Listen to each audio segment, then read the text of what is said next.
grab about a biscuit.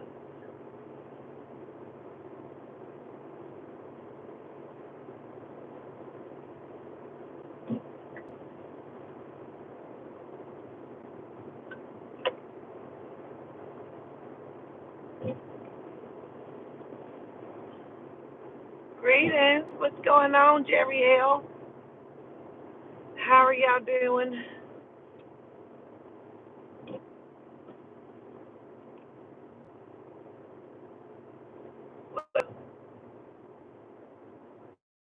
I had a scary moment.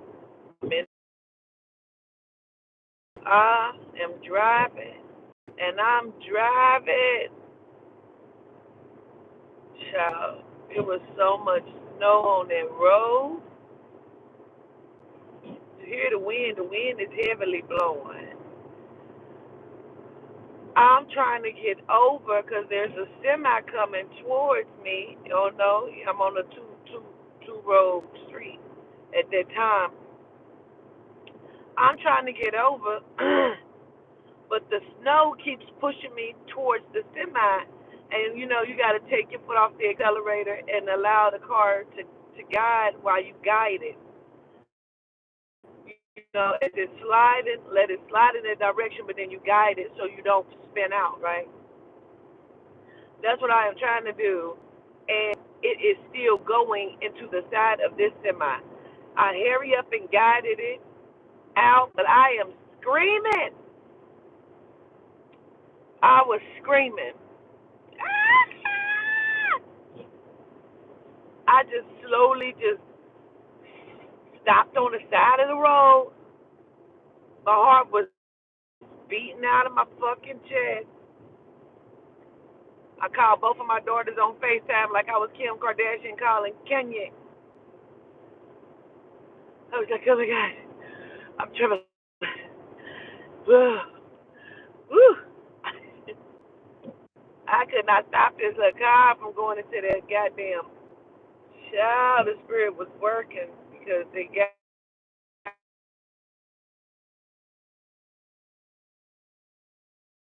I've been lonely on this goddamn road for hours, and now I get on this line. My sister calling me. No, ma'am, Trish Dean. I'm a little hot. Oh, I just don't have time for the foolishness and the shenanigans. Hell, that was almost real fucking ugly. Then I'm like, no, no, no, let me get off of this damn road. I said, this can't be right. So I turn around and I go back the opposite way. And the whole time, the damn thing is like, proceed to the route. I'm like, proceed your ass, bitch, because I'm not going back down this street with all this goddamn snow. I'm almost wrecked into a semi. Child, do you know? I turned around, I go back. It put me on this little interstate. The interstate looped me around, and it say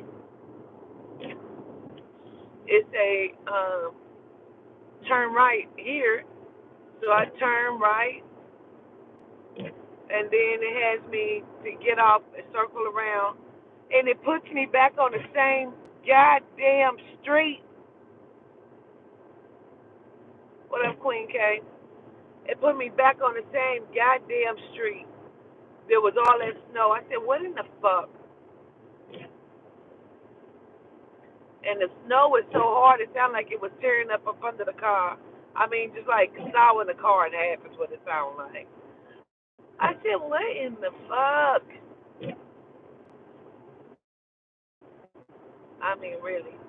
I called myself going to sit for a minute while it was like slushy raining. That shit then turned to ice on my goddamn windows. I mean, my motherfucking mirror. I said, shit. This is too much. This is too much. I mean, it's ice and snow from fucking state to state. You hear me? Ice and snow from state to state. I said, this is too much.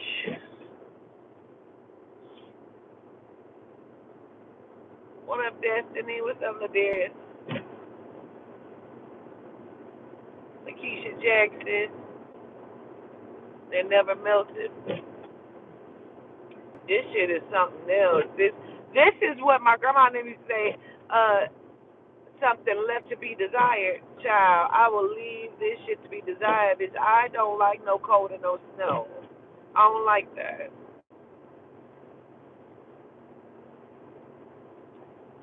I really want to do a weight loss fitness challenge kind of thing. You know, we're doing a Thriller challenge where you recreate the song Thriller, whether it's an R&B song or a rap, and you get a cash prize if you're the winner, whoever does it best. And then we also have one for a dance. So if you recreate not the same dance, you may take bits and pieces of the Thriller dance, but you can't use the same dance, right? But you can recreate it by using your own steps and small pieces of that. So we got that challenge going on. They both have a cash prize. So Yehuda says, well, I want a challenge. I said, Yehuda, what kind of challenges you trying to do? Yehuda wants to do the Patti LaBelle If You Ask Me To challenge. I said, okay, should we finish with the Thriller challenge first? Because that's a lot. And so he said, well, you can at least tell him about it. So I'm just telling you about Yehuda's challenge that is coming up and will be coming up, the If You Ask Me To challenge. And again, you may make an R&B song, you may make you a rap song, or you can do you a beautiful dance, contemporary, whatever you want to do. But Yehuda wants to do his own challenge, so I'm like, okay, Yehuda, I understand that if you ask me to, child, if you ask me to, and I just kept getting damn sleepy. Like, what in the fuck? Trying to drive, getting sleepy as hell. I said, this is ridiculous. I can't even get far into the drive. Like, and I've been driving for hours. Keep having to pull over because I am restless as fuck. And, you know, I'm used to the drive, so it's like,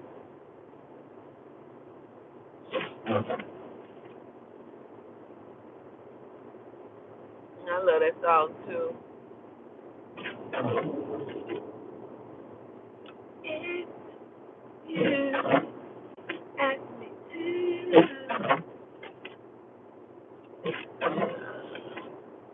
These little wipers are getting icy in the motherfucker.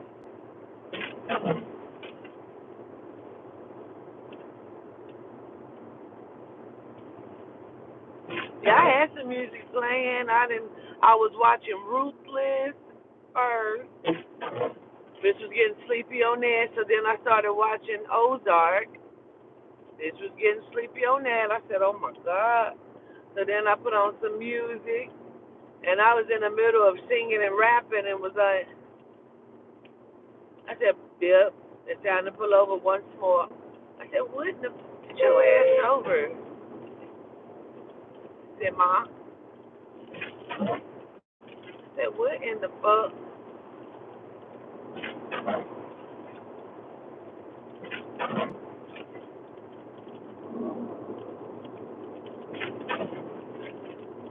I need to do the horoscope.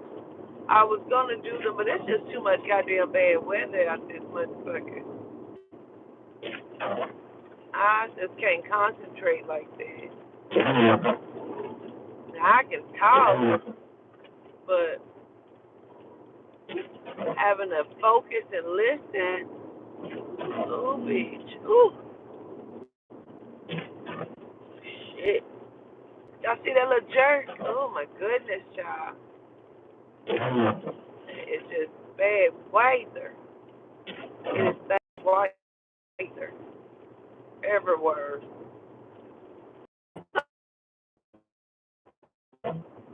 I was so tickled doing it. I ain't gonna lie to you. He said, I'm not on the naughty list.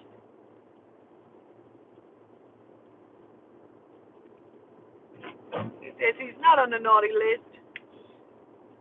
He said, Father Christmas is not being very kind to me, very nice to me. And he says he's not on the naughty list. He's on a good list, actually. His father said that he spoke to Santa Claus. His eyes got big as shit. He said he was gonna uppercut him and knock his beard off his face. He could tell his daddy was tickled.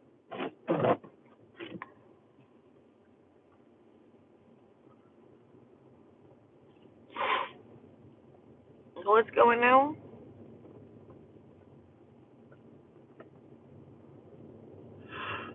Ooh.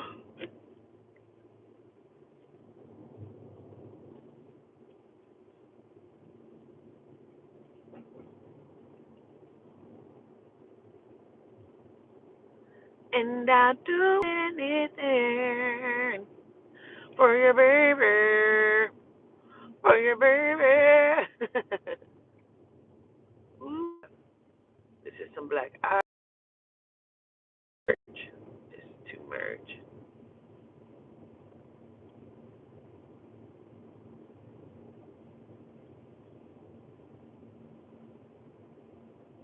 But truck, if you get in your motherfucking lane, woo, woo, shit. Bitch was sliding into the semi motherfucking tires again, bitch. Ooh, my stomach dropped into my badge. Ooh, my best friend, I went to her school, and I was going around to the classes with her like I went there until they realized that I was not a student there. And then they put my little young dumb ass out.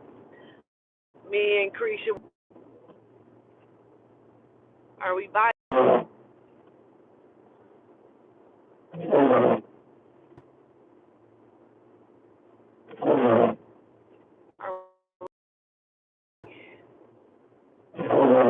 Okay.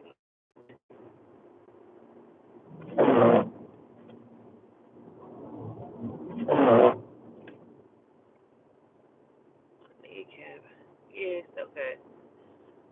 So what I was saying was I have skipped school.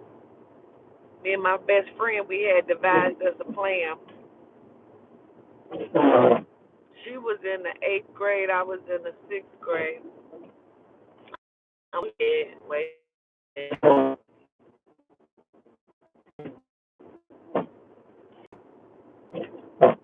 Can you hear me now? Hey, I'm not trying to say anything. I'm fucking talking. Can you hear me?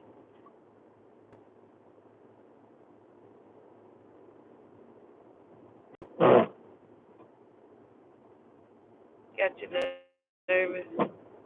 Cutting out. Because the goddamn weather. Okay. Yes, honey, these windshield wipers is giving the blues. Kinda. It's probably the area. So I don't know why the fuck you would be flying up on me again like this, sir. Like, why we gotta keep having the same conversation?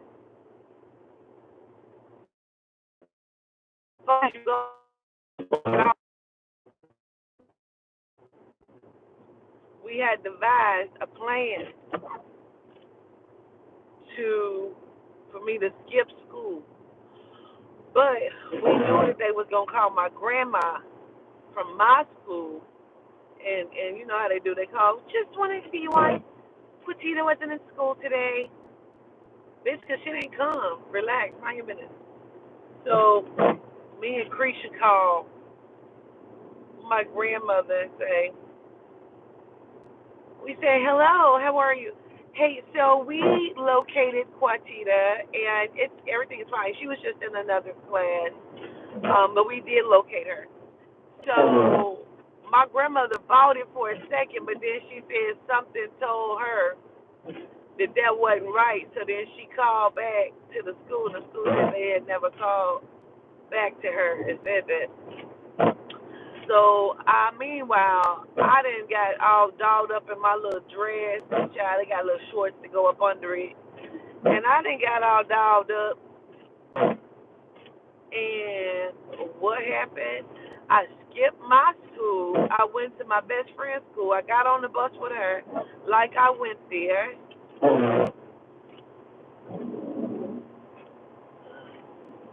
Okay. Got there like I went to the school and was going around. I think I went to maybe 2 or 3 classes before they realized I was not in that school or class. Why did we not think that that was what the fuck was gonna happen? Child. They put my young dumb ass out for school. Yes, the fuck they did. They put me out, and I had to wait across the street off of the school grounds at the bus stop for hours for school to be out. It was so hot outside. I was so pissed. I had to pee. I'm just like,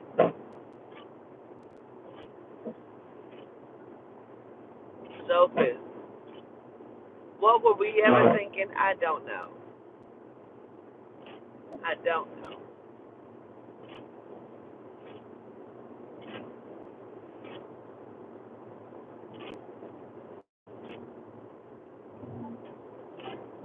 I said I won't do that no more. But then I was able to catch the bus back with her, and it was like, why we thought that? But me and Christian was always doing some old dumbass shit. Why the fuck? Are you serious right now? Oh, y'all not serious right now, bro. Why would this traffic be backed up like this? Whose permission is this backed up like this? Mm, see, I don't even know. I don't know why this traffic would be backed up like this.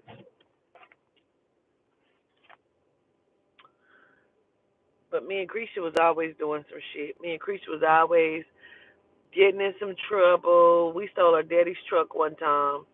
She had just had Gabby. Gabby was like 1, and we had stole her daddy motherfucking truck, bitch. And Gabby was Creisha's baby.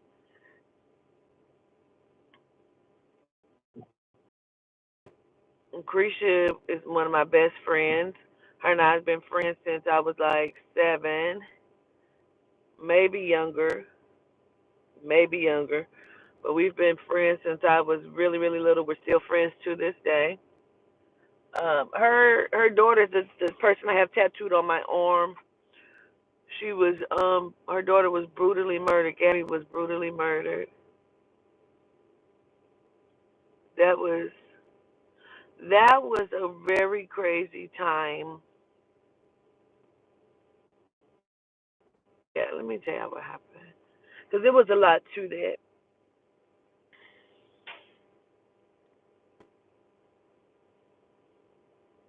So, like I said, her and I've been friends for a very long time. And we used to do all kind of shit from stealing her daddy car, sneaking out the windows. Like, one time we was driving around, we was in Haskell, but we had went somewhere with her friend AA. And AA had like a little old school. We driving around and shit. These niggas started shooting Roman candles.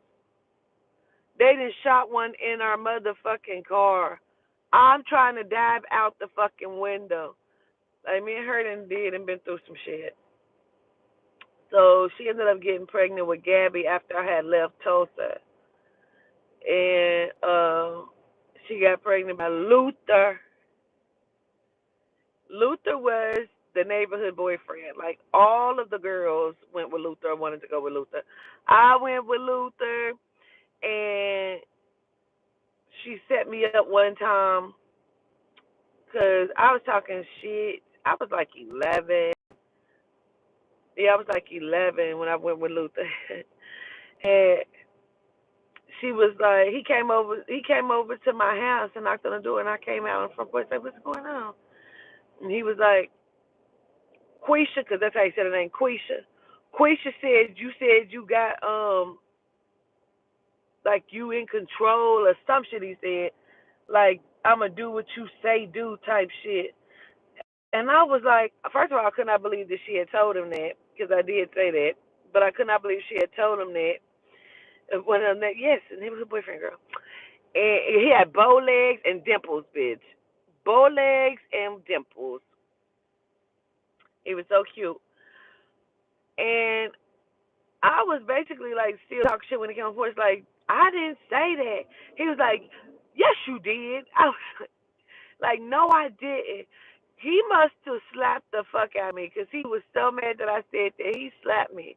And I was like, did not know what to do. So I done ran in the house and I got my grandma a big wooden spoon, you know, the kind that hang on the wall. I done ran in the house and got this big wooden spoon. Like, I'm a beat you, I'm going to kill you with this. He was like, Luther was like, probably like 15 maybe at the time. And I'm like, what the fuck? We almost had the sex.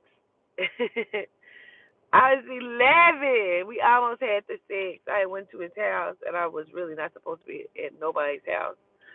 And I told you about the time, or did I tell you about the time that I went over my first boyfriend, Chico? I went over his house. We was playing the game. And when I came out, the police was everywhere. My aunt was crying. I walked up to my aunt, and she just started screaming because she had the police out looking for me, child. They said I had been missing for hours, but I was just at Chico house playing the game. My first boyfriend. Listen, the most Chico and I ever did, I had to kiss him in front of Dante Fowler. I had to kiss him on his cheek, and that was a big deal for me. That was a big deal for me to be able to have to kiss him on his cheek. I made everybody turn around so they couldn't see me do it, and I kissed Chico on his cheek. I used to sit on his lap and shit. I didn't know what I was doing. But anyway, so Krisha ended up getting pregnant by Luther, and I had never seen Gabby. I heard that Krisha had a baby by him, but I was just like, what? Because he used to go back and forth between me and Krisha. But Krisha was 2 years older than me, I think. Um, so it was like, her and I, like I said, we've been friends forever. So when I seen Gabby, Gabby was already one, and she was like little skinny thing with these little Brady ponytails with little barrettes on them, and she didn't have many. She was the cutest little skinny thing. And I said, damn. Creasy was like, what? She looked just like Luther, don't she? I said, look just like Luther. Now, when Luther was 16, like right after I had left Tulsa or moved away, Luther had stole somebody's car, and the police was trying to pull him over, and he did not pull over. He got into a high-speed chase with the police and ran into, I believe it was the Dragon Lady, was a little bar. That's the bar I used to get into when I was 11. Ran the car into the bar, and it killed him. Luther died when he was like 16 years old. He thought that Creasha was pregnant, but he wasn't sure if Creasha was pregnant because Creasha kept lying and hiding her pregnancy from him because she was mad that he had got her pregnant. And so she hadn't really told nobody, but she hadn't told him. But once her family knew, she still had not told Luther for real. And she said he had came down to the house and he seen her pregnant or whatever, and that was like the last time she had seen him. And she had went to Haskell to her daddy house because she was always in Haskell at her daddy house. Child, that's where most of our adventures took place was in Haskell, child, because Haskell was this motherfucking big. You walk from this side to this side, and you didn't walk Haskell. So that was our little escape spot. Her father used to come and pick me up because my my mother passed when I was 10, so he would come and get me sometimes on the weekends, and I go and spend the weekends with them. He buy me shoes and shit. Her daddy was so nice, and Mr. Bledsoe was so handsome, and I'd be like looking at Mr. Bledsoe. So when I became grown, he was leaving out the door. This was after Gabby too. He was leaving out the door, and I was like, "Bye, Mr. Bledsoe. I'm gonna marry you someday." He was looking at me like, "What?" I was like trying to put my beard in. Mr. Bledsoe was always fine, child. He was always fine. Creisha Brothers was fine, girl. I used to be like, "Oh my God, Stevie and Dion, child, please knock it off." They was fine, and they was gangsters. And Stevie, he kind of looked like Easy E, so all of the girls liked him. You know what I'm saying? And Dion was tall, he's light skinned and fine. And they both used to wear them baseball caps with the fro or the curls up under. Oh my God. Oh my God. Young girl just at her house all the time, like, "How y'all doing? Go sit your ass down." Like, okay. So one day, me and Creisha gonna play fight. It's her fucking idea. She wanna play fight to see if we like catch anybody attention. So we outside play fighting. All I know is Creisha starts hitting me harder and motherfucking harder, bitch. And I'm like, why the fuck is she hitting me so hard? Like now she done busted my lip. She is whooping my ass. I'm like, what is happening? Child, she done got down on me in front of her brothers. I was so embarrassed. I did not speak to Christian for a good minute. Because I was like, we play fighting. Like, why would you really be fighting me like that? And we play fighting. She said that I hit her too hard in front of her brothers, and so she felt like she had to beat me up. I had not known that the fight had changed from play fight to real fight. I was fighting for my life. Like, what is happening right now? Child. And after that is when I became the fighter. It was like, mm-mm. I was so mad. She had got down on me like, wait a minute, you hit me hard. So, like I said, when I go back after I had left, right? I left Tulsa when I was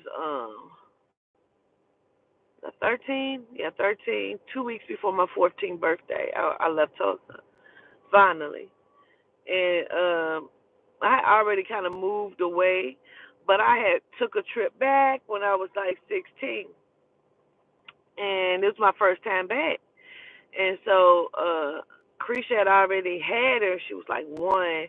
And so, girl, me and Creisha then stole her daddy's truck. We supposed to been just riding around for a little bit and then going home back to her house. We done went all the motherfucking way, bitch, to Oak Muggy.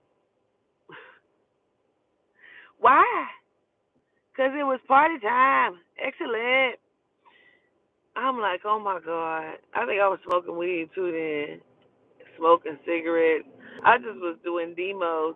She did not bring Gabby no motherfucking Pampers, no bottles. So we driving for a long time. We on the expressway and shit. We driving.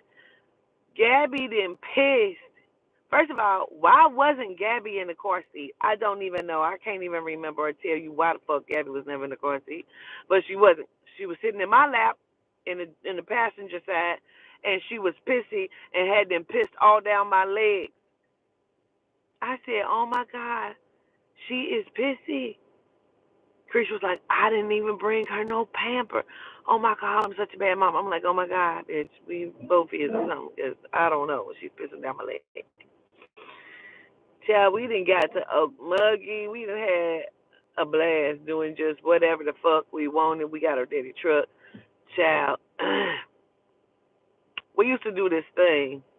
When we was in trouble, we would hide in her closet. She had a closet with the double doors that you can do like this, but they were mirrors. Her daddy had built her room, and so we would slide. She would be on one end facing this way. I would be on the other end of the closet facing this way, and we sitting there talking inside the closet because we know the fuck we in trouble. And daddy must have slid that as he would usually do, and he can't never say my name right. Easy, even as an adult, Mr. Bledsoe cannot say my name, and I was with him all the time. At this point, when he did say my name correctly, I'm like, mm-mm. You need to call me Taquita like you've been calling me. Because that's what he used to call me, Taquita. Mr. Bledsoe never got my motherfucking name right. I was always never a Mr. B. I was always Taquita.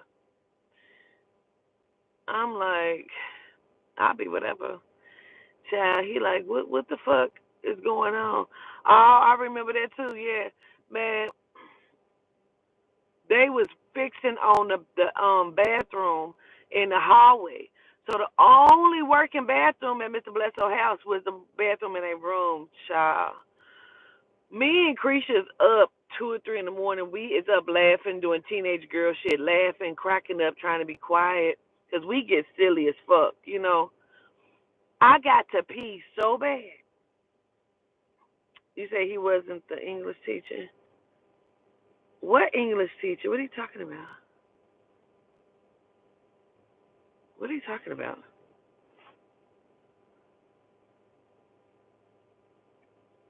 I don't know what you're talking about. What English teacher? Mr. Bledsoe? You talking about Mr. Bledsoe? Mr. Bledsoe is Mr. Bledsoe. That's our daddy. I don't know what you're talking about. I don't know if we on the same topic. So I gotta pee so motherfucking bad. She go and get me one of them little Dixie cups. She say, here, Pooh, here, pee in this. I'm like, um, okay. So I am peeing in this Dixie cup, and it is about to be full, and I cannot stop it. So now it's starting to run over. She's trying to get me another cup. It is piss everywhere. She is falling on the floor laughing. I'm like, this is fucking nuts. We is cracking up. I said, we are so stupid. We are so stupid, bro. I remember one of her brothers, her other brother, who by. So the two, Stevie and Dion, are her mom's boys. Then she has another brother by her daddy by another woman. And he used to be at the house all the time, and he was a cowboy. Like I said, they live in Haskell. So he's a cowboy, but he dated white girls. You know what I'm saying? He wore the Wrangler jeans with the cowboy hat and the boots, cause they had land, they had property and shit, and like that's kind of what Creisha's sons and shit. They would go with Mr. Bledsoe on the weekend. They would go and help him work out, you know, on the land and shit. But her brother, he used to like ride horses and bulls and shit. He would go to the rodeo. He'd do that kind of shit, do the rodeo, because rodeo is big in Oklahoma. And so one of my ex boyfriends got killed on the way. Jerome, he got killed on the way to the rodeo. He got shot in his head. Anyway, so he used to like to wrestle. And I don't know, maybe it was just the era in which I grew up, but it seemed like they always want to sex wrestle, be wrestling and groping you at the same time, and you so stupid just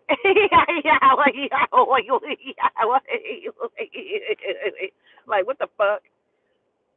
Why is you grabbing my crotch this hard? And why is you first of all why is you grabbing my crotch?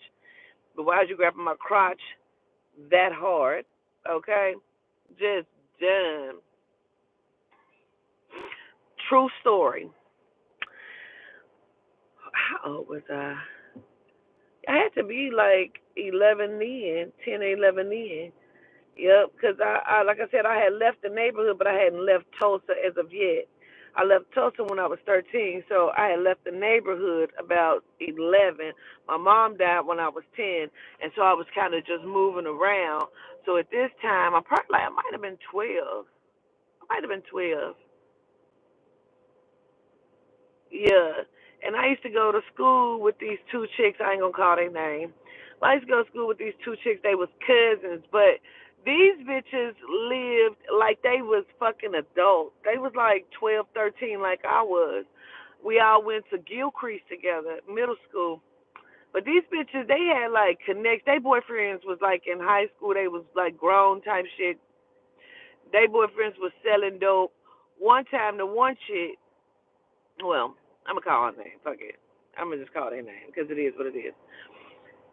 Cherie. Cherie was in a car with one of her dudes, and I believe they was up at Gibbs, and they might have been on a payphone or something, and some niggas pulled up to jack him. He didn't want to get out the fucking car. I think he may have told her to get out the car, and she said she wasn't getting out the car. They shot that boy in his head and killed him. That bitch jumped straight out the car and was running. I'm like, and her cousin name is Cinnamon. Her and her cousin, man, they were the bitches that had all of the Jabos. They had the Eastlands. They, that was the style and that was the clothes then. You know, like the Perry Ellis and the Pelly Pale and all that shit. Like Jabos and Guess. Jabos and Guess were the shit growing up. Okay. If you had to look Eastlands with the pennies in it, knock it off. Okay, these bitches thought they was the shit, right? Had to go get it, man. So, me and Cinnamon became cool or whatnot, and so I can't remember if he is her uncle or her brother, but either way, he had his own apartment. His name was Ronnie, and he was like I said, Cinnamon's older brother, I think. But anyway, we went over to his apartment. He lived out, I think, in Riverside, some fucking where. And I believe she went with her little boyfriend, and she had left me there with him. And so we drinking. I'm young. I should not be drinking, of course. I'm like 12. Child, I done been drinking, and now I'm really goofy and shit. So me and him laying on the floor like watching TV, but he keep like grabbing my boob, shaking my boob, and I just keep laughing like, what is wrong with you, stupid? Child, we ain't do nothing. We ain't have sex because I wasn't going that far, but it was the fondling for me. It was the fondling for me.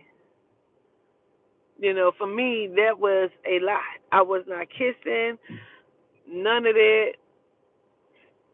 Like, my mind just became super uber warped after my mom died, child. It was just like just doing the most, just doing what the fuck ever, just doing shit that don't make no sense. It was just a lot. It really the fuck was. Back to Gabby. So, Creisha is living her life. I'm living my life, and my sister get us back in touch. I hadn't talked to her in, like, since I had left after we got in trouble that last time. Because we had got in trouble twice. But that last time when we had took her daddy's car was like the last time I had been out there, seen her, talked to her. So we had lost track. And so over the years, my sister had finally seen her. I can't remember how long it had been. Um, it may have been a year before I moved back to Tulsa. Because I moved back to Tulsa, I think, in 2010 or 2011. It might have been 2011, going into 2011. Yeah, it was 2010, getting ready to be 2011. And I had sued the Fae, and I won. I ended up moving back to Tulsa. And so we really reconnected then, me and Creisha. And when I reconnected with her, she was in a relationship with this little dude. I didn't like him from the beginning. And she used to tell me how he was like, put his fucking hands on her and shit. And like the first time I had went to her house, I had called a cab over there because I had some money, and I was waiting on my car to be fixed. My sister's dude had just found me a car, but it needed a little work, so I just was getting that fixed. So I called a cab to Creisha house. She lived out north in Tulsa. So I get over there, it's nighttime, and this is the first time I've seen her in a long time. I mean, years, since Gabby was one. Gabby is like 17 at this time, like 16, 17. She might be 16 or 17 at this time. And so, yeah, 17, I think. Yep, she was 17. That just tell you how long it was. I hadn't seen her since she was 1. Now Gabby is 17 when I first come back and see him again. So I'm like, she telling me all this shit about him, like, and I'm like, oh, I don't like this nigga, you know. So she like, Pooh, I want to just come out to your house and we go kick it. Like, fuck this nigga. I'm like, let's make it do what it do. I wish the nigga would, you know. So I'm sitting there waiting on her to get ready. He come out there trying to, you know how niggas try to be cool, trying to talk that shit. Nigga, don't fucking talk to me. He gonna say, don't let her get out of control. You know, don't let her do too much. I said, let her. That's a grown ass woman. I don't know what you're talking about. Well, no, I don't know. I don't. Oh, okay. Uh-huh. So we ended up going to my house. She spent the night. I believe Gabby had came out there too, and Emmy, because she got 4 babies. She had 3 other ones since I had seen her last, and I think two of them came. Just Gabby and the baby Emmy. They had came over my house and shit. We had a really good time. Um, top course Toddy. She liked Gabby. And that's my little guy. I used to call him my little Gabaret because of Gabaret City Bay. And so Gabby was super, super, super skinny. So I would call her that, just because she's not fat. Like, So that was just my little nickname for her. So I would call her as Gabaret. Gabby had came over and spent the night at my house, and her, me, and Toddy was in my bed, and we watched TV, and we was laughing. We watched Bad Teacher, and we was laughing and everything. How long? Okay, so I had helped Creisha get him out her house because she told me, like, if I try to make him leave, this nigga done pull guns on me, put guns to my head. Like, I'm just scared of him. I'm like, okay, well, I'm going to help you get his ass out of here. So she had ended up putting him out because he used to, like, smoke water. He smoked water. And he would do crazy shit, she said. And, they would sell some weed or whatever. And Creisha don't smoke no weed. Creisha didn't start smoking cigarettes till she was 28. And she always said, who the fuck waits till they grown and pick up a fucking habit? So she smoked her cigarettes. I'd be out there smoking my little joint and whatnot.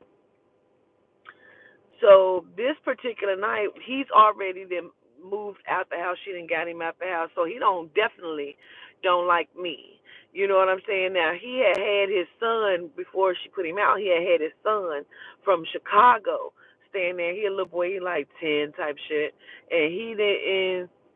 He did not. He was a badass little boy. He was like not listening. He trying to do shit, getting her kids to do shit, getting them in trouble. He was just like a really bad seed. But he's a cute little boy, cute little black boy. I did not give no fucks. Once everything took place, I'm like, listen, you can't let him run over your motherfucking house. Like this little boy running over your house. He doing shit that your kids don't do. So anyway, everything took place. She ended up putting him out. She put her dude out. That's what she wanted me to help her do. So we do that. So she like, Pooh, let's go to the casino. I'm like, well, let's go, shit. We get ready to go to the casino. I come to her house to pick her up. Now he don't know that I didn't got my car. My car is out the shop. So now, I got short hair, so I wear a baseball cap from time to time if my hair ain't done. I gotta have it slick right. So I got on my baseball cap. He see me pull up because his mother stay at the corner. Like this is only like 4 or 5 houses down from her house. So he watch her constantly stalking her type shit. He pull up in her yard, sell weed, sell the water, PCP, whatever you want to call it. Like he do what he want to do for real. Like and it just kind of torture and tormenting her, scaring her type shit. Like calling her, be in her yard, in her backyard, really like just doing real fuck shit. He'll sneak into her house, so now we got to make sure that all the windows is locked because she'll fuck around and come in. She had changed the locks. I mean, yeah, changed the locks, and she took his key. This how sneaky and slick this bitch is. He took her key and then replaced it because he knew what she was gonna do. So when before she had the locks changed or whatnot, she like, don't, I ain't gonna worry because I got the key. I took his key off his chain. She didn't know that he hadn't put the key motherfucking back on the chain. This nigga, I go to the store. It's just her kids, and Toddy at her house. Toddy come calling me. Eyes this motherfucking big because this nigga didn't unlock the door and came in the house.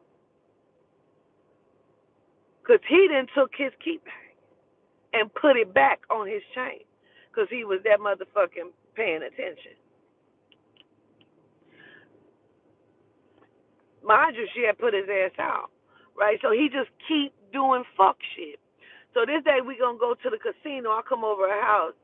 I'm like, come on, you ready to go? She like, no, he outside. He outside.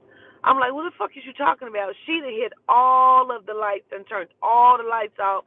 She done locked the front door. Now she's sitting down in front of the front door, terrified. I'm just standing up looking around like, what the fuck? She like, sit down, boo. I'm like, what the fuck is going on? She like, he in the backyard. Like her son had heard him back there on the phone. Tell me something. She won't even open the door. She won't even talk to me.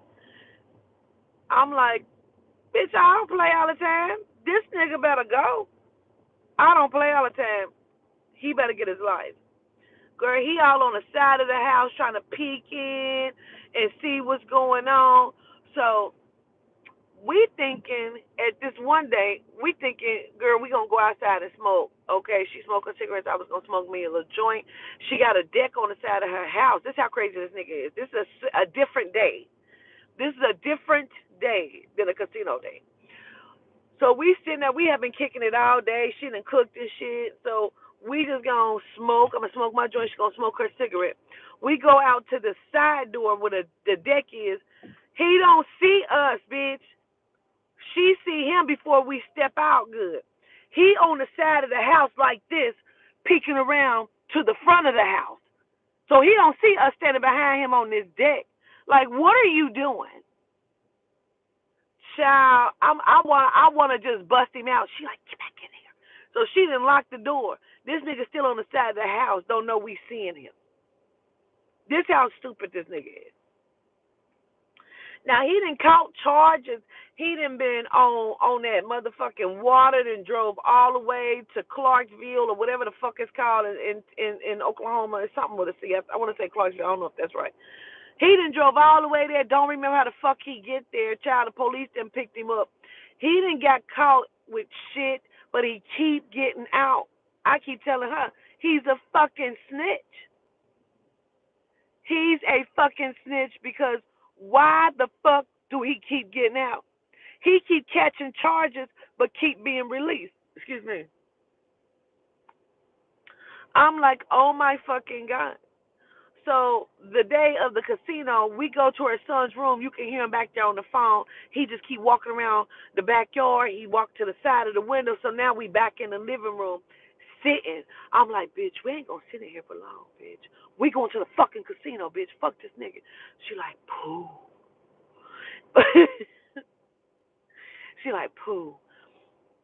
This nigga is crazy. He ain't got them all. Like I told you, girl, he didn't put the gun on me. And I'm like, fuck this nigga, bitch. In the midst of us having this conversation, like, no, bitch, we is going to the casino. She's like, no, pooh, we gotta sit for us. Just skip it. We in there, her fucking phone rings. She like, oh my God, this is him. I'm like, fuck that nigga, answer the phone. So she answered the phone like, what? Why are you calling me? He said, why you turn all the lights out? What you in there doing? She like, why? Why are you calling me? Why do you even know I turned the lights out? What do you want? He said, oh, something on fire down there. She immediately hang up the phone, jump up. She running through the motherfucking house. I'm like, what? She said, something. He said, something is on fire. He told me one day that he had set my house on fire and killed me. And he told his ex-girlfriend that too. So now she running through the house looking out the motherfucking windows trying to see if he done set the house on fire. No, bitch. This nigga done set my car on fire.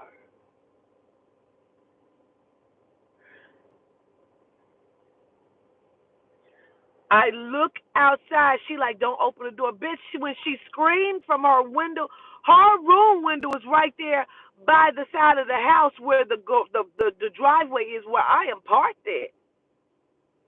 She's screaming, "Pow! Your car on fire!"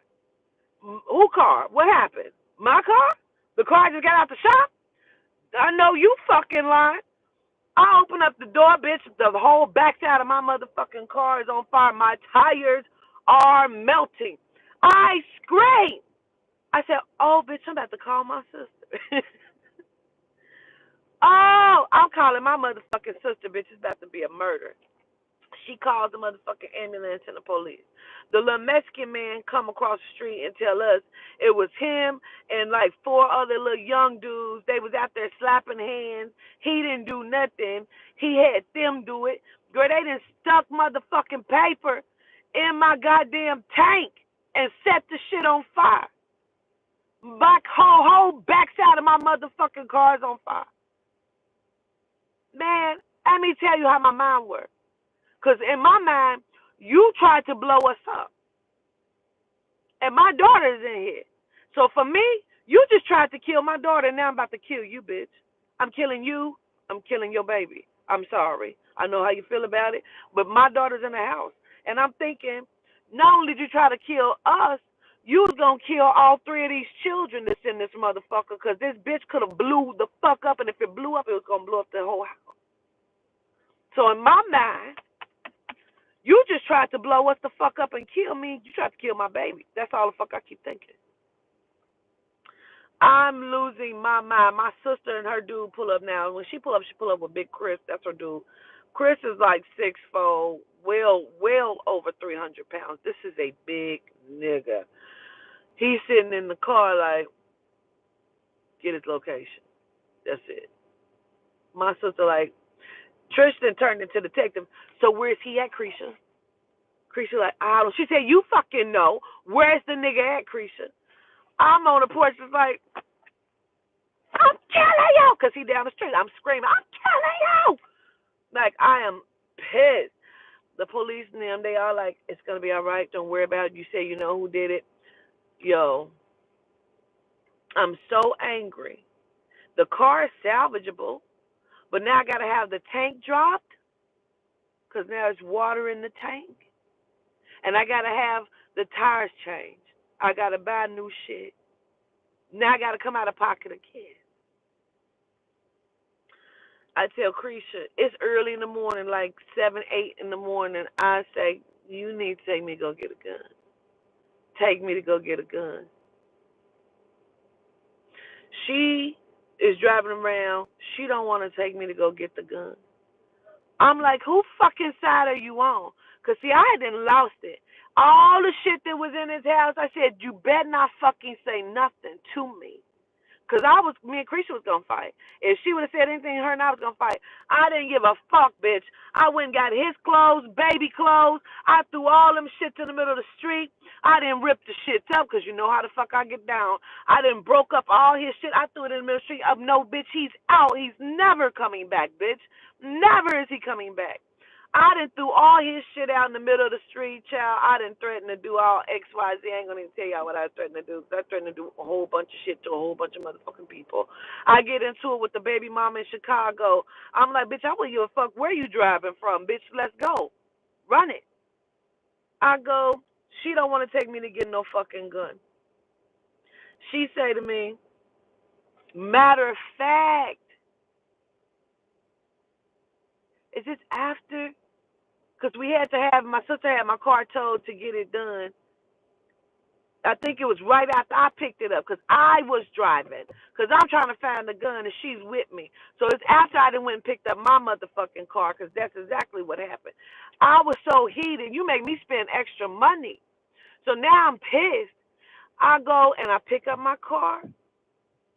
Me and her is driving around. I'm asking her, like, where I get a gun at.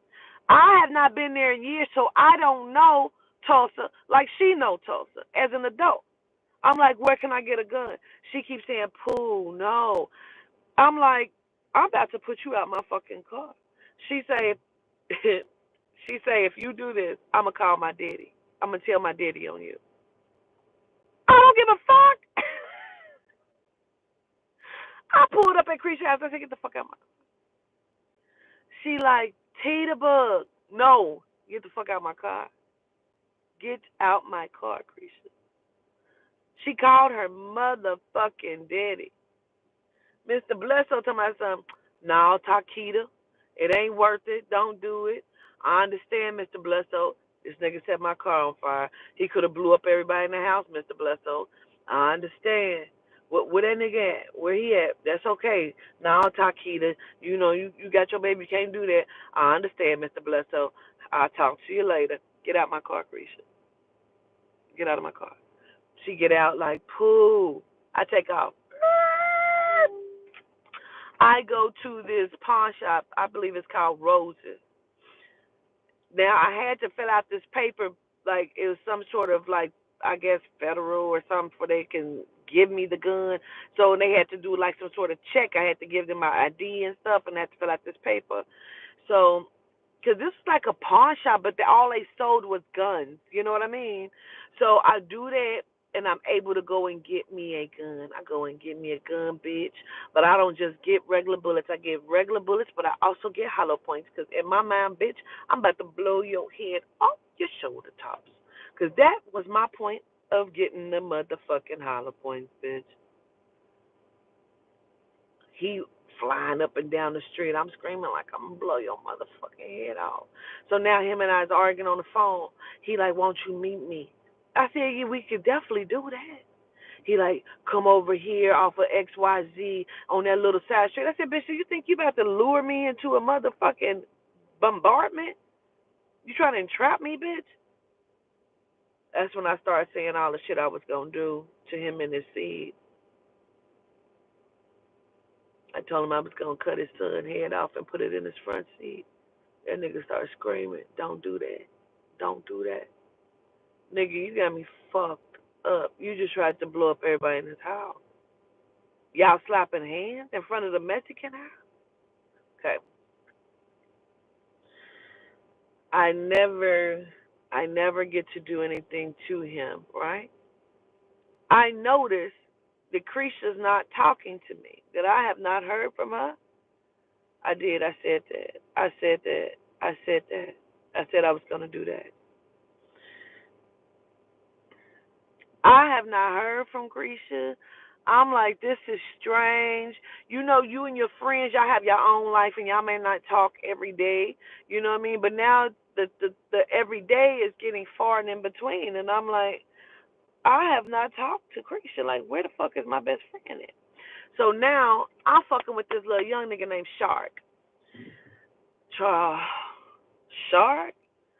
Shark had a woman, she was beating his motherfucking ass. Every time I seen Shark, he had scratches on his face. I'm like, nigga, what happened? He's like, a cat. Found out the bitch was beating his ass like a nigga. Anyway, I'm riding in the car with Shark. It's my car, but we driving. I'm taking him. I think we looking for some weed, and we just happen to go down Creature Street. As I go down the street, I say, oh, is that why I ain't heard from my best friend? The nigga is posted up in the yard. He talking to his homies like he lived back at the house. I said, wow. I call her. I said, I ain't heard from you. So is the reason I ain't heard from you because you don't let this nigga move back in? That's your business. But you know this nigga burnt my car up? All the shit he done did? She say to me, now, Pooh, you know couples go through shit. I say, no. No, no, no. Nigga holding the gun to your head is not going through shit. That's not what that is.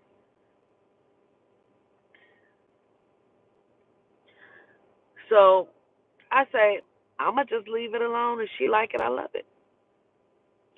So she called me, we talking. I ended up coming over her house. We sitting on the front porch, per usual, and we talking. And she was like, I shouldn't have let this nigga come back. I'm gonna pay for this. I can feel it, Pooh. I can feel it. I'm gonna pay for this. I should have never let him come back. I'm like, girl, you're gonna be all right. Like, it's cool. Now, mind you, she was dating somebody else. She was dating somebody else and had been for a while on the side. But she would go, like if she put him out or whatever, he would be down at his mama house. So at this time, she didn't put him back out, or she's getting ready to put him back out. That's basically, she was getting ready to put him back out because she kept saying, "I'm gonna pay for this. I can feel it. He gotta go. He gotta go." Now it's still, it ain't really. Is it warm? Because that's when that happened. They probably have been together again for some months. And I do mean months because it was kind of warm when we were sitting outside that day. And they were together for a minute after that because I talked to Gabby for her birthday. Her birthday is December 12th. So I talked to her for her birthday, and I talked to Cree, and I'm like, Cree was telling me how she had did Gabby's room, did it up for her, and purple and silver, which is Gabby's color. She loved them colors, purple and silver, and she felt like Gabby was not being grateful. Now Gabby is a good kid. She wasn't really dating nobody. She had only, I think, maybe had one kiss before. She was just not that kid. She played basketball. She was a basketball star. And his sisters, Creisha's dude's sisters, they all went to school with Gabby. And they would bully her and they would chase her home type shit. Mind you, again, she's 17. Gabby is this big. They chase her home, trying to fight her and jump her. So, her and Creisha and all of them, they always into it because of this other shit. His family is just fucking chaotic. They from Chicago. Come to find out they moved from Chicago because the mama then stabbed some nigga up in the elevator. So they was looking for them. So the whole family then moved. One of the brothers was in the penitentiary. You know what I mean? They do water. All they do is some fuck shit. I hate these motherfuckers. Ugh, I hate these motherfuckers. I ain't lying. So the night that he catch my car on fire, his mama was on her way down to the motherfucking house like she ain't know what was going on with his sister. What happened? I said, bitch, I'm killing your son. That bitch turned around and went right back up the street. Bitch, I'm killing your son. I'm killing you. I was out there talking crazy. It was police everywhere. That bitch did about face and went back to the house. So Creisha done got him out the house. Now she's dealing with her dude and shit. Gabby is now 18. So she would usually leave the baby, which I think Emmy was like 6 or 7 at the time. Yeah, at the time she was like 6 or 7. And she would usually leave her with her, but this particular night she ended up taking her with her. So but she kind of go out, like it was like Catoosa or some shit like that. He lived, so she had to go out. That's probably like 45-minute drive type shit or something, hour type shit drive. So she said she had a thought that maybe she said I should just go on and take Emmy back home, and she's like, nah, I'll keep her with me. So she didn't take her back like she had the first thought to do. So the next morning, she see that she got all of these missed calls from Gabby. Gabby had been calling her every minute on the minute, starting at 3 in the morning. She never heard her phone ring, and she would usually she say hear her phone or something. She just didn't hear her phone ring. So she said she feel like something ain't right. She can't get in touch with Gabby. So she go home. It's 8 in the morning. So she get out the car, her and Emmy, and she's approaching the door. She says something in her stomach just don't feel right. Just don't feel right. She says she get to the door and she getting ready to like put her hand on the doorknob, and she's like, if this door is open, something ain't right. She was like, her stomach just dropped. She opened up the door and she walk in, and right there is like the foyer, the living room, The hallway is straight ahead. Her room is right there. Then going down in the hallway is the kitchen and bathroom, and Emmy room, and all the shit. Gabby room is at the back. As she come through the front door, she thought it was a pile of clothes laying on the floor. And she look and she sees Gabby. Now she think Gabby, because Gabby's silly. She think Gabby is playing a trick on her. She like, girl, get up. What is you doing, honey? Get up. And she look and she see that there's a knife sticking out of Gabby's neck and that her eyes is gray. She screamed. She screamed and back out the house. She says she's thinking, so she run into her room. Um, no, she said she didn't want to go in her room. She called the police. She stepped out. She called the police. She's screaming. They hear her all the way like 2 blocks over screaming. They hear her up the street screaming. The Mexican lady, she come from across the street. She's married to the Mexican man who came over and told us about them standing out there slapping hands and shit. She come over. Before she even go through the door, because the door is open, like when you come up on the steps, you can see directly into her house. You can see her laying there. She said the Mexican lady dropped to her knees, started praying, just started speaking Spanish. Like, here come his mama up the street. What happened? What happened? Said she was not surprised. Everybody else was screaming and wailing. Not her. Not this bum bitch.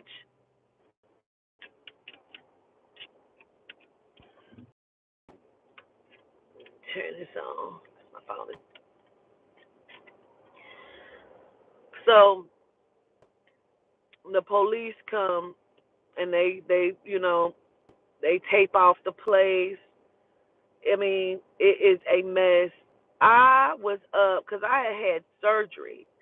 I had 2 surgeries, one for a pilonidal cyst, and then I had a hysterectomy. So I'm really kind of out of it. I'm off and on these medicines, and I'm staying with the white chick, the nurse, because she's helping me. And Toddy, she's helping me. That's a whole story by itself, too. I was going to beat the brakes off that bitch. Can't trust a genome for shit. So I wake up and I got all of these motherfucking missed calls. I got missed call after missed call. My sister been calling and texting me. She like, call me. I see my best friend, my other best friend, Kendra, her mom been calling me. I see Kendra texting me and said, my mom said for you to call her. And I'm like, what the fuck is going on? Like, your mama want me to call her? I'm like, what the fuck is happening?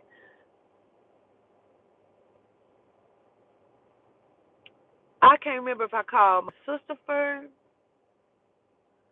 Yeah, I think I called my sister first because when I see the text, it say call me, and then I see Gabby was in an accident. Call me, and I'm like, what the fuck? So I call my sister, and she like, Tita,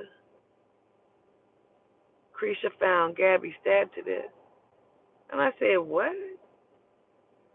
I said to death. She said she didn't make it. I'm like, that ain't no motherfucking accident.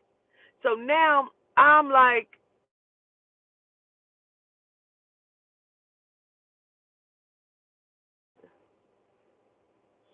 that's my sister Trish right there calling me. So I'm answer this phone. I gotta make sure you good because you driving and that goddamn snow and shit. I'm like, yeah, I'm good.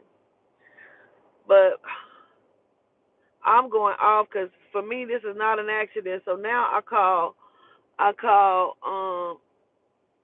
Kendra's mom, and she like, I just heard about Creisha's daughter Gabby. Is that true? And now I'm just like crying like, I think it is. I think it is. I'm like, oh my God. I have on a fucking onesie. The Toya, Don Toya, yes, I know Don Toya. Yep.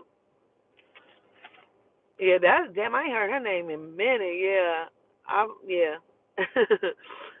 uh, so I'm like, what in the fuck? So I got on a onesie. I tell Toddy, I'm like, we got to go. We got to go. And I got another car. I got a long white car. We call her Betty. So we getting Betty. We are floating.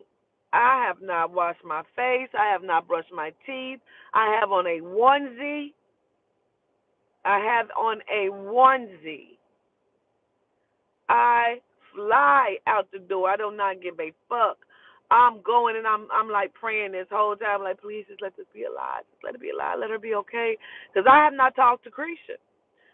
I pull into the neighborhood. It's blocked off everywhere. So I pull up where I see all these people at. I jump out the car.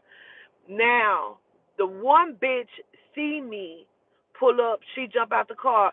Bestie, because that's what Creisha called me, Bestie. She like, Bestie, Bestie, she trying to catch me. Bitch, get off of me. I said, this nigga did this. Did that nigga do this? She was like, yes. I just took off. As I turned the corner, I turn and I see my best friend. She turned and she see me. And I'm like now running in slow motion because I'm coming to a stop, like, because her house is taped off. It's people everywhere. I see her face. I'm knowing that what they done said is true about Gabby. I'm like, oh my God. I look at her, she look at me, and she mouthed it. And I know my best friend. She mouthed it. She said, oh, poo. Because she know I was like, I probably was looking crazy as hell coming around that corner. When she seen me, she just busted out crying. She came up to me. We was hugging. Like it was almost like she needed me, man. We all on the ground. She laid on my lap crying. Like it was ugly. I'm like, what happened? They done came in there. She was on the phone. Creisha had left her there. She told her lock the door. She locked the door. She had been like, she had made posts saying that she was home. They tried to they tried to shit on my best friend, like these little young bitches don't know who they letting in their house, and you shouldn't have left your daughter home alone, and why was she being fast and saying she was home by herself? You gotta understand, they grew up in the country. Like we don't, that ain't what happens. We grew up leaving our front doors unlocked. You know what I mean? Like we don't like that. We wouldn't expect that. You know, man. For me, it was like four of them, 4 or 5 of them.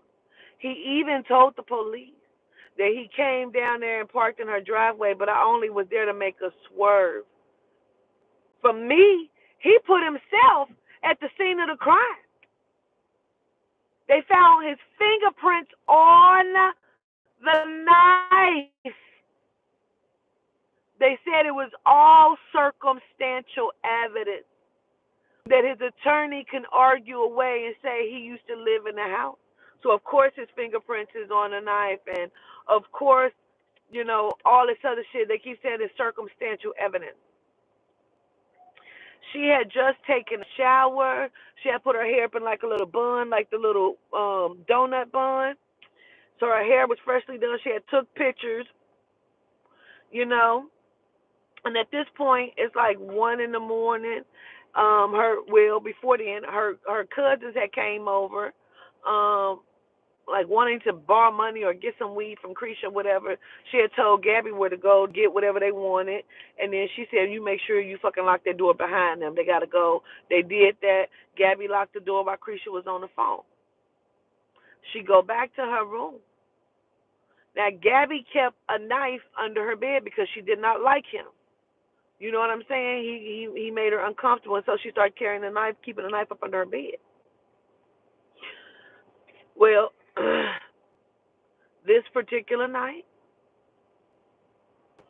she had been on the Vo or the Vox or whatever the fuck it's called, where it's like FaceTime, Duo, or it might have been Duo, but it's like a FaceTime, but it's not like an iPhone FaceTime. And she was on there with a few of her friends or whatever, and she was on it on a computer because the computer was set on her bed. And so her friend said that they were responding, but I guess they had like I don't know if she told them to hold on and like I don't know. I can't remember. All I know is they said a little after 1, she never responded again to their messages. Like, hey, what's going on? You all right? You coming back? She never responded. The calls to my best friend started from Gabby's phone started at 3 in the morning. It was like 3 o'clock, 3:01, 3:05, 3:10, 3:0, 3:11, 3:15. Like they were back to back calling her phone. So then the neighbors heard all kind of shit, but nobody stepped in to help. Nobody called anyone. They heard screaming. Probably, I think she said it was like 3:30 in the morning, maybe. Um, One of the neighbors said they heard Gabby screaming, arguing with someone, saying, "I'ma tell my mama what you did to me. You took my virginity. You took my virginity, and I'ma tell my mom." At 5 in the morning, one of the neighbors across the street, little Gino, married to the little black chick across the street, was outside. See, people who have rolled bikes, people who have been outside, because this little neighborhood don't sleep, got junkies in it. You know what I mean? So they don't really sleep. So everybody know what the fuck didn't happen. Everybody know what then went on. You know? Ain't nobody saying a motherfucking word. To the point where the Mexicans, they want to tell, they want to talk. They didn't move. He had told her that he had little soldiers. He didn't have to do shit. He had little soldiers that'll do what he wanted them to, which is who set my car on fire. So it was said that his mother had already been down there, which is why she was not surprised when she seen everything taking place. Like she had been waiting for her to get home so the show can start. This baby had been stabbed all in the back of her head, under her chin, and the death kill strike was to the neck, in which the knife was lodged in her neck and left there. And it was with such aggression that, like, they stabbed her in her skull. She had been stabbed all in the back of her head and under her chin. And there was blood splatters all over the wall. And my best friend could not function. She would lay in the spot where she found Gabby. And they had to come and cut some of the floor up because the blood had soaked into the wood and in the carpet. And she would lay there. She ended up not being able to move back in the house. Once they released the house back to her, she was not like able to move back in there. And I've done plenty of readings on it. I've talked to Gabby before. She's shown me things. But the bitch, the bitch who stopped me as I'm running and say, "Bestie," she doesn't know that I know she was there. She's the one that got her to open the door because Gabby would have never opened the door for him. There was no point of entry except for the front door.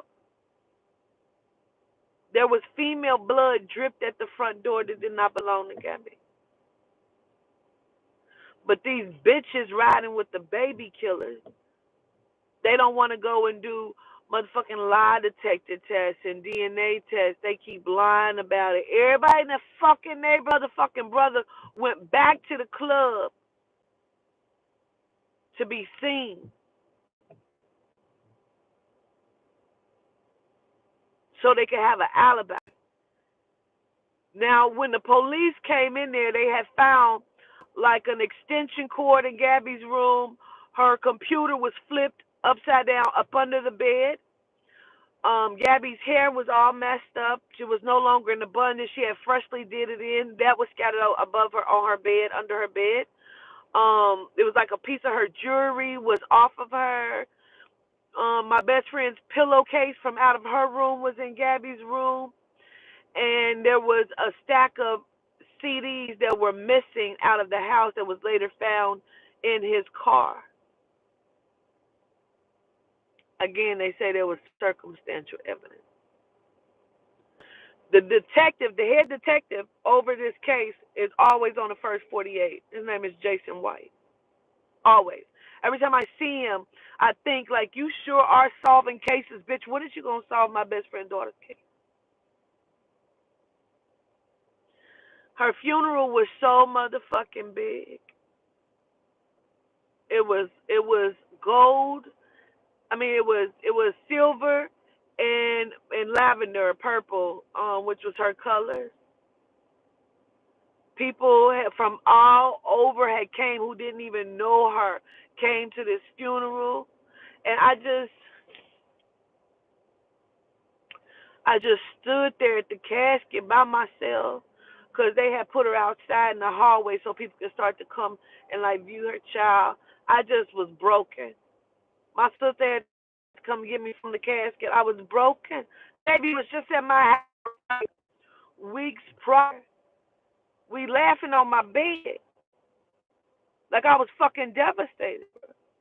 I was so angry because she had let him back. I was just angry about a lot, but I got to be there for my best friend because I know if I feel like this, I know how my best friend feels. You know? I was just so devastated, bruh. Like the babies, the children, they done lost their oldest sister. They was devastated. Her son up under Gabby was dreaming about what happened. I mean, for me, everybody was a suspect. But I know the motherfuckers involved, and I know it, bro. There's no way. Like, one of the bitches, see, the bitch who got me to say it bestie is fucking his brother. And she had been fucking him since before they killed Gabby. But there was another little bitch around the corner who's also fucking his same brother, but her and her don't get along. So when he leave her that night, they all go their separate ways to try to pull up an alibi, which is why they went back to the club, trying to give themselves an alibi so they could say, no, we was here at the club and we was seen. They was caught on camera at the club, and they talked to a few people, like trying to just so people could see them and knew. You know what I'm saying?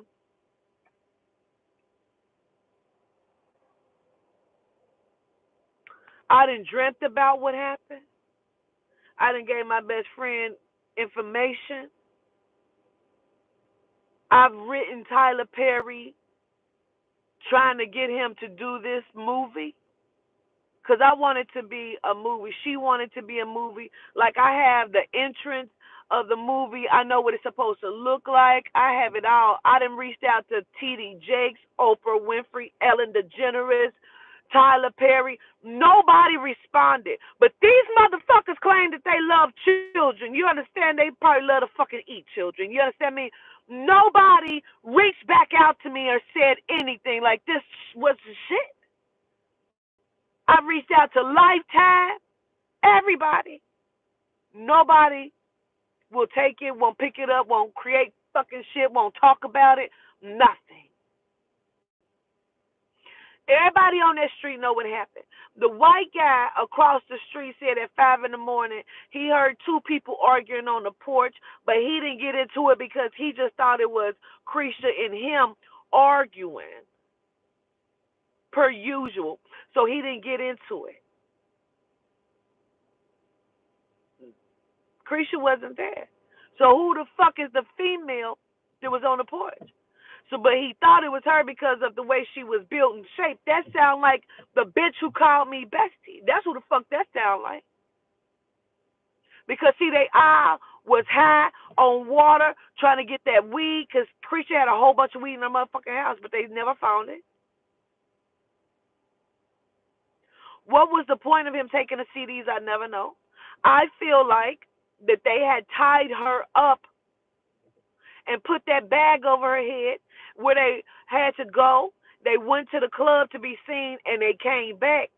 When they came back is when he started having her call her phone because her phone had a lock, and only she could do the lock. So that let us know that he had her calling her mom because it probably was about like, where's your mom at? Why she not here? Who she with? I know she with that nigga type shit. Call her. Because we know that if he wasn't making her call, she would have called other people. If Creisha wouldn't answer the phone, she would have called her cousin or somebody. She would have called other people. But because she didn't, we know that somebody was making her call.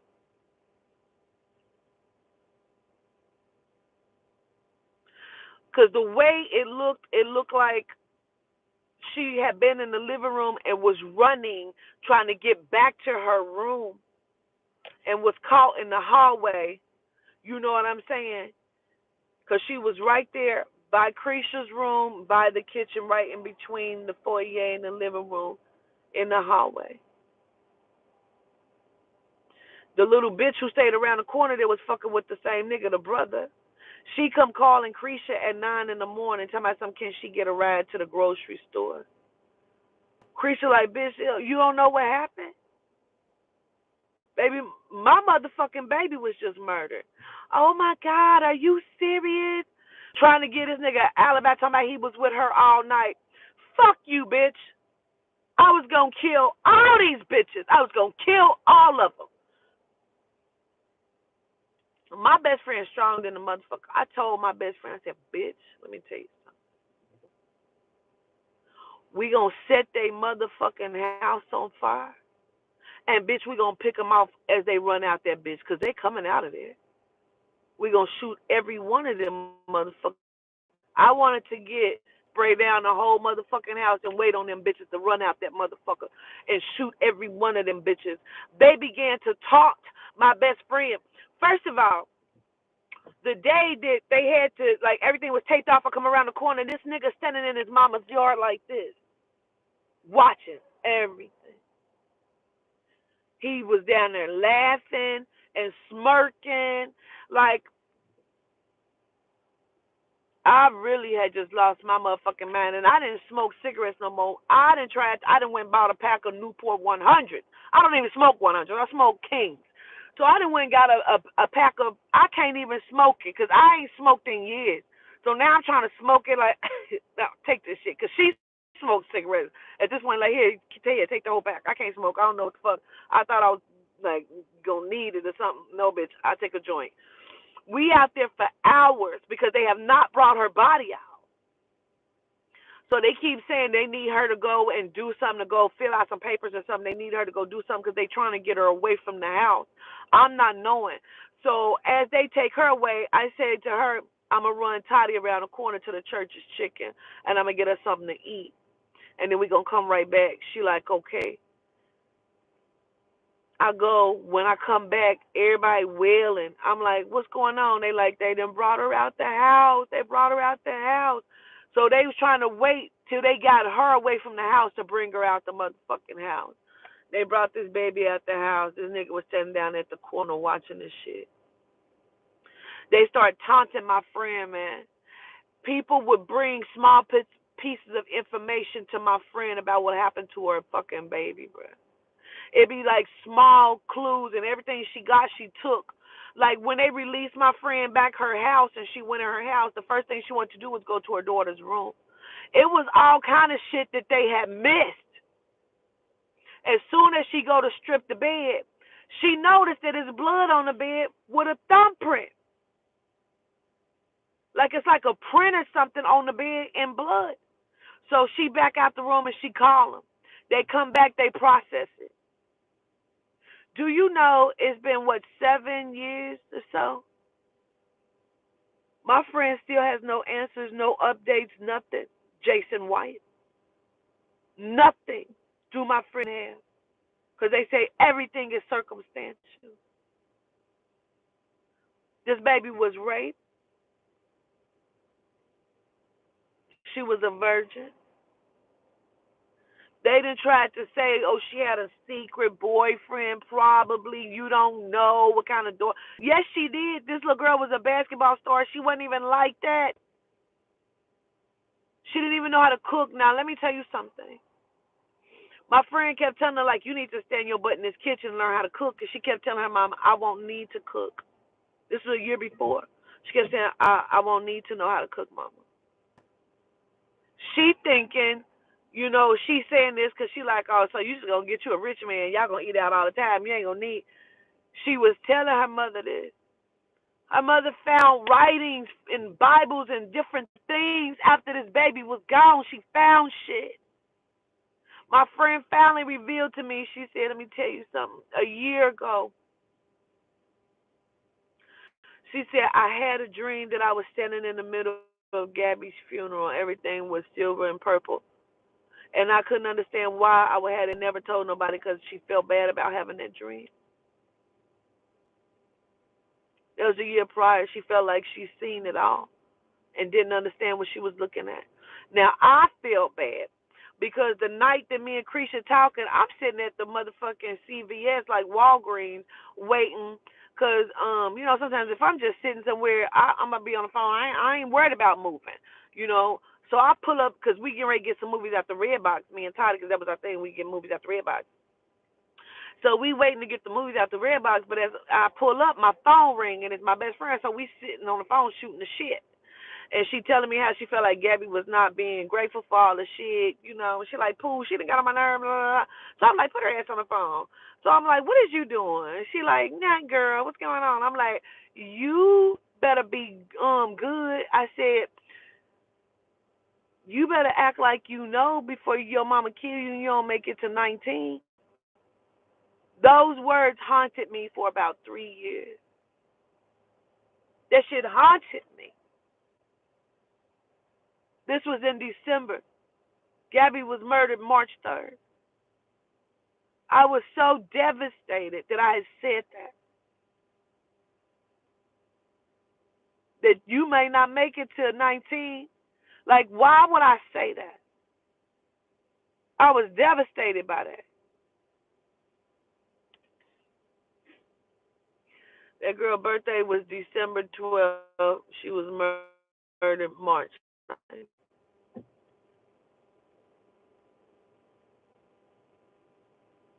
2013.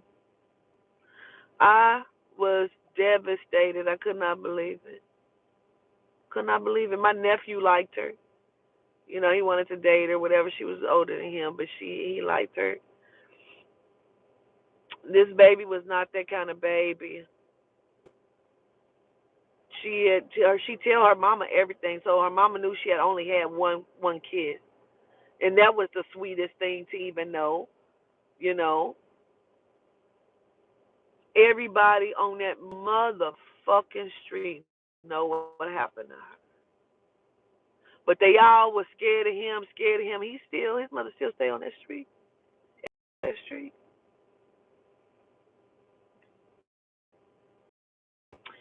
Word had came back, like I said, that they had ended up picking her up for questioning.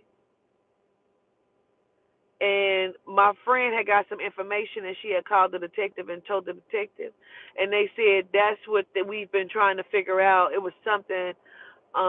She had told her that it was said to me that she had already been down there.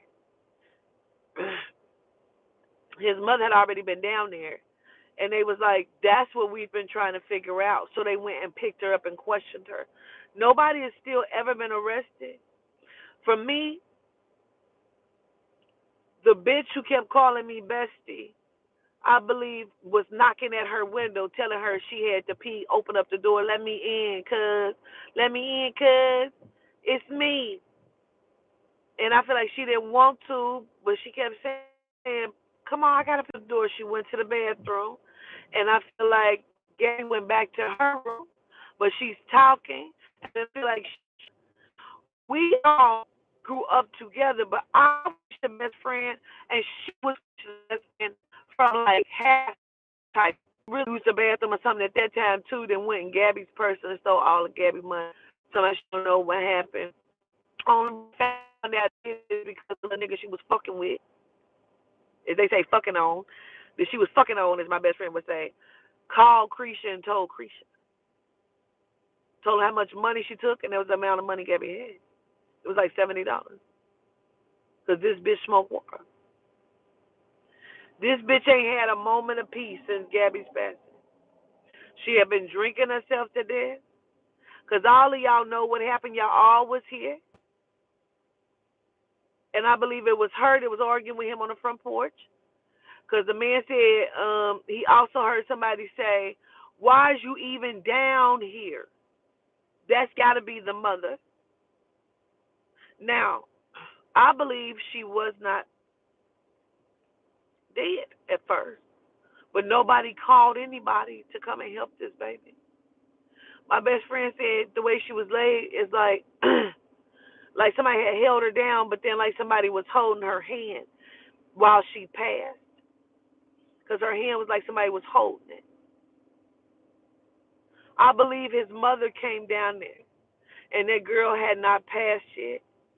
And I believe his mother finished her off and stabbed her another time, and that's what was in the neck. And I believe that's what killed her. And I believe she felt and she held her hand until she passed. I hate all of these motherfuckers. I hope all they babies die. I hope none of them fucking grow, because afterwards,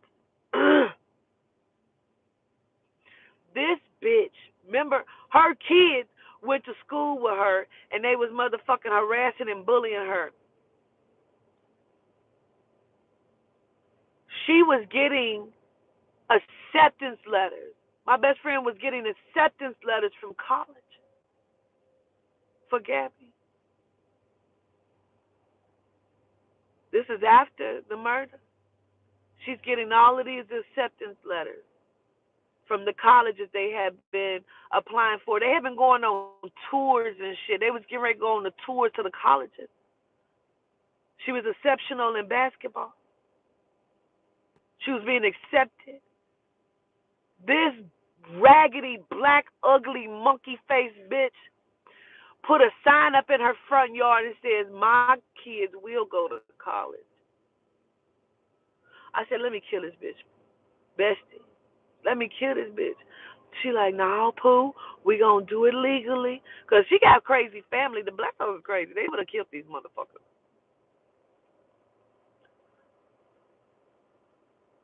Nobody has touched any of them.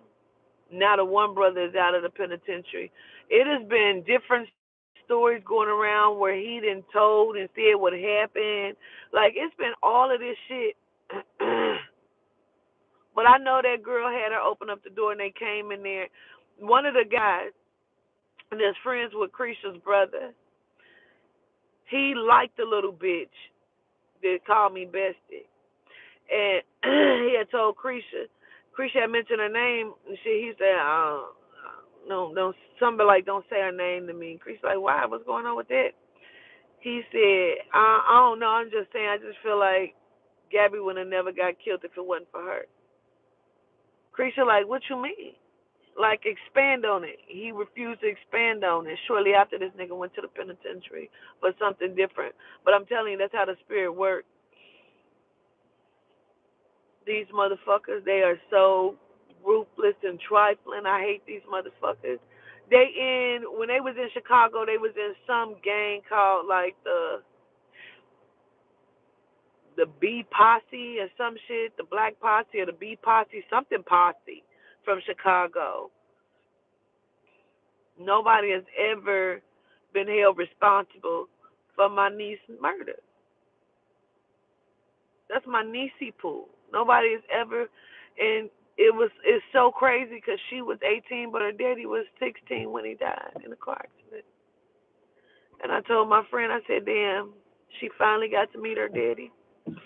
My friend had went out to her grave site one time, and they had just put the little stone out there. You know, it's a beautiful little stone. It's like black marble and something with her face engraved in it and stuff.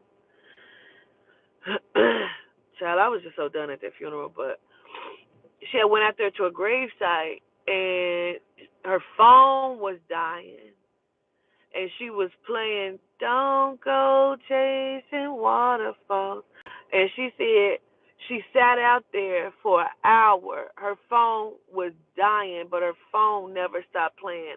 It played that one song on repeat the whole time she was out there.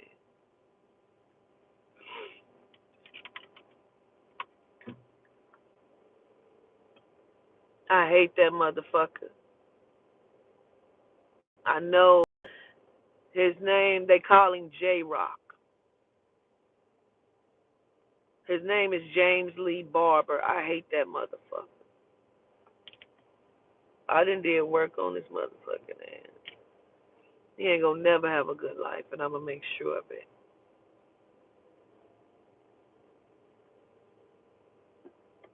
Hate that motherfucker. And that's the tattoo. I went and got a tattoo. Toddy got her tatted on her leg with a bird, a dove, and I got her tattooed as a ladybug because she liked ladybugs, and I got it purple. Ladybugs sleep on a flower bed, and you can see she has a human face, and I got her name, and I got her birth date and her death date. James Lee. I think I have seen it Roy Lee, but his name is James Lee Barber, for what I understand. But I think I have seen it under Roy Lee as well.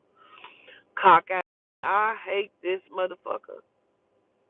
They call his brother Birdman. I don't like neither one of them. I don't like none of them.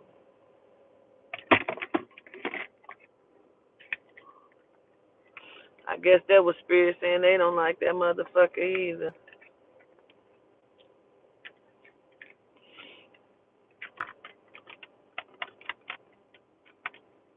Wait a minute.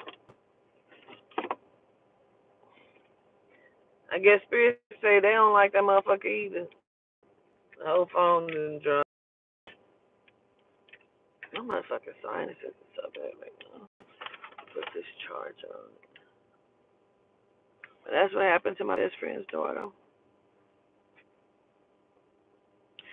But her son, he done had a few babies since then, and he named his oldest daughter Gabby after his sister. Keep fingers like, what is it?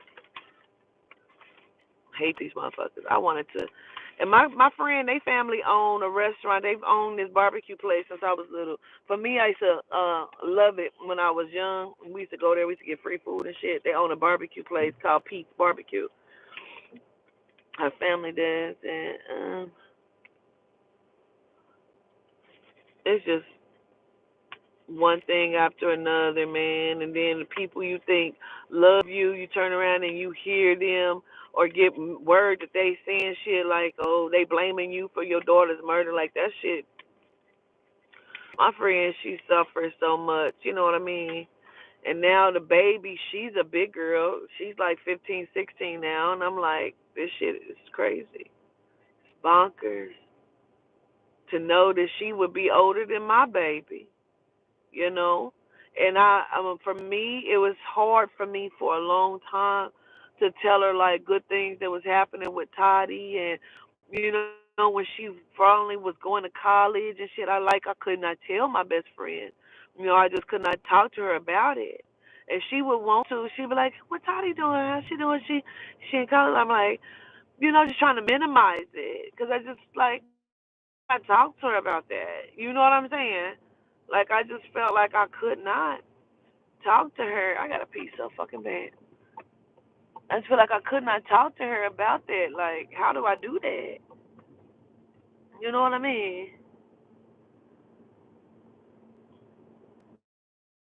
I was angry for a long time behind that. You know, because in my mind I just kept hearing her say, "I'm gonna pay for this time. I shouldn't have let him come back." I was so fucking mad behind that. And he was arrested, but he was let go. Nobody has ever been charged with a murder. It was different things that were said. Like I said, I've had dreams or I had a pillowcase over my head type shit. And I was just putting shit together like this is what happened. This is what happened. Matter of fact, I had two dreams. And I believe they were clues, man. I'm telling you, I was reaching out to Tyler Perry and everything, man. I just wanted somebody to pick up on this. Some young girl who didn't even The poem to my best friend. They all came. I think she came, and some other people came from out of town. People came from all over who did not know Gabby. And she wrote a poem and gave it to my friend. It was called "A Dear Gabby" or "My Dear Gabby" or like "A Dear a Gabby." And it was a poem, and that's what I wanted to name the show, because me and her was working on it together. Like, we was writing it out, like the whole story of what happened, how she met this nigga. And see, let me tell you something. And that's what I was saying to y'all. Like, soon as you say you get ready to get your life, because my friend, she had lived a little wild life, you know what I mean? But she was at the point where she was like changing her life, like, I ain't gonna do this no more. She had got back in church type shit. And what happened, her friend that was down at the corner was like, I got a son. I want to introduce you to my son. That's how she met that motherfucker. And he was crazy immediately. He didn't like did shit to her, like beat her up and out the club, and like the shit that he's done is like, I really want to fuck his ass up. I wanted to, and then that's another reason why I was so fucking angry. And I told her daddy, I said, if y'all would have let me kill this nigga, when I firm to that, I was holding firm to that.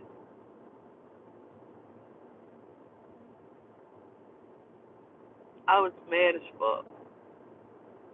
Because this nigga shouldn't even be alive to have been able to do none of that. Don't tell the police. Yeah, I was down. I had parked in the driveway to make a little swerve. This nigga done put himself at the scene of the fucking crime. What do you mean it's circumstantial? He put himself in the scene of the crime, said he came down there to sell dope. That alone, like, what are we talking about?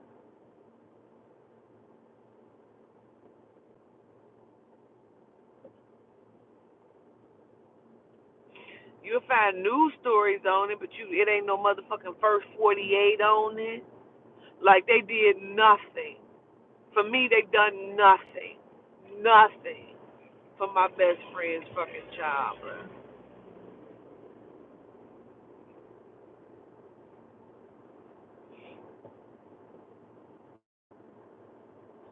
She was sweet as fucking pie, bro. I had just been there. And let me tell you, like I said, I had money. Because I had sued the Faye in Cincinnati, and I got money. This was just like a week before she got killed. Or 2 weeks, because I was helping. Like, my best friend called me like, Pooh, I think she said, I don't know if she said, I'm not home. But, she know me. She like, can you order them a pizza? So I ordered them a pizza, sent the pizza to the house. I'm not even there. I gave my best friend money for their school uniforms. You know what I mean? Like, these are my best friend babies. These my babies. I had just been there and at her house like a few days before this. Gabby had been at my house like a few days before that. I woke up to that shit like Gabby was in an accident. Like, Gabby was in an accident. I was so fucking furious when I found that shit out. I'm like, that ain't no motherfucking accident. My sister's like, I ain't know how to say that to you. Like, yo, what?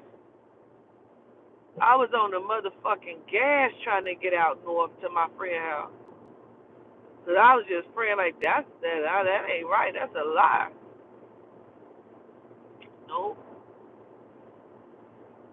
Like I said, I was staying with the white bitch, child. That's a whole nother motherfucking story. And it wasn't nothing like that.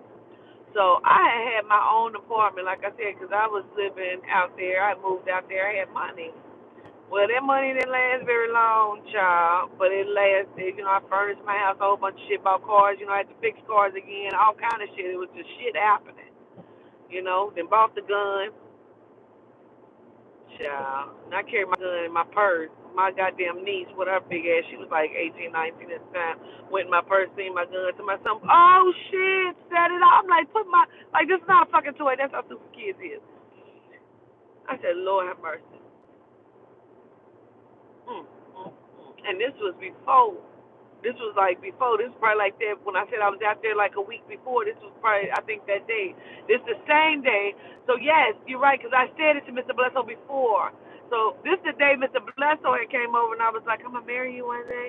I thought it was after her passing, though. It was right before. I saw that he was leaving out the door like Takita. Mm-hmm. You'll get it right. Don't worry about it. So I had my own place, and Toddy used to have like her little friends come over. They was all like singers and shit, and they be in there singing. And she used to go to her little birthday parties and different things, child. So her friend would come over, and she seemed like she was just sweet as pie and so quiet. And she had told me that her mom was a nurse. Now I had ended up losing my place, so I didn't really have like nowhere where I wanted to stay. Like I could have stayed the place, but it wasn't nowhere where I wanted to stay. So her mom reached out to me and was like, "Why don't you let Toddy come over here, Gino? Why don't you let Toddy come over here? Her and Erin, they get so along so well now. We call her Erin. Her name is I think her name is Erin Alexandria, and so her mom called her Alex, but we call her Erin. So she's like, her and Alex, they get along so well, and I'm like, maybe. So Toddy comes to me like, can I stay over there, Mom? I'm like, she's like, I can go to school from there, and I'm like, okay, so, all right. So she extended it, like, why don't you come out? I'm like, because I got to have surgery. Now, I had already had or was getting ready to have the surgery on my butt. And I turned around and had to have the surgery for the hysterectomy. Because remember I said I thought I was pregnant, but I wasn't. It was like a tumor that was moving around in my motherfucking stomach, and I thought I was pregnated. That was a lot. That was a lot. That was a lot, too. So I found out I got to have this surgery to have this motherfucking grapefruit-sized tumor removed off the stalk that's growing at the top of my uterus. Like, it's crazy. So I stay with her because she tell me, like, I can help you. So she's a nurse, and she say I can go and get equipment that can help you.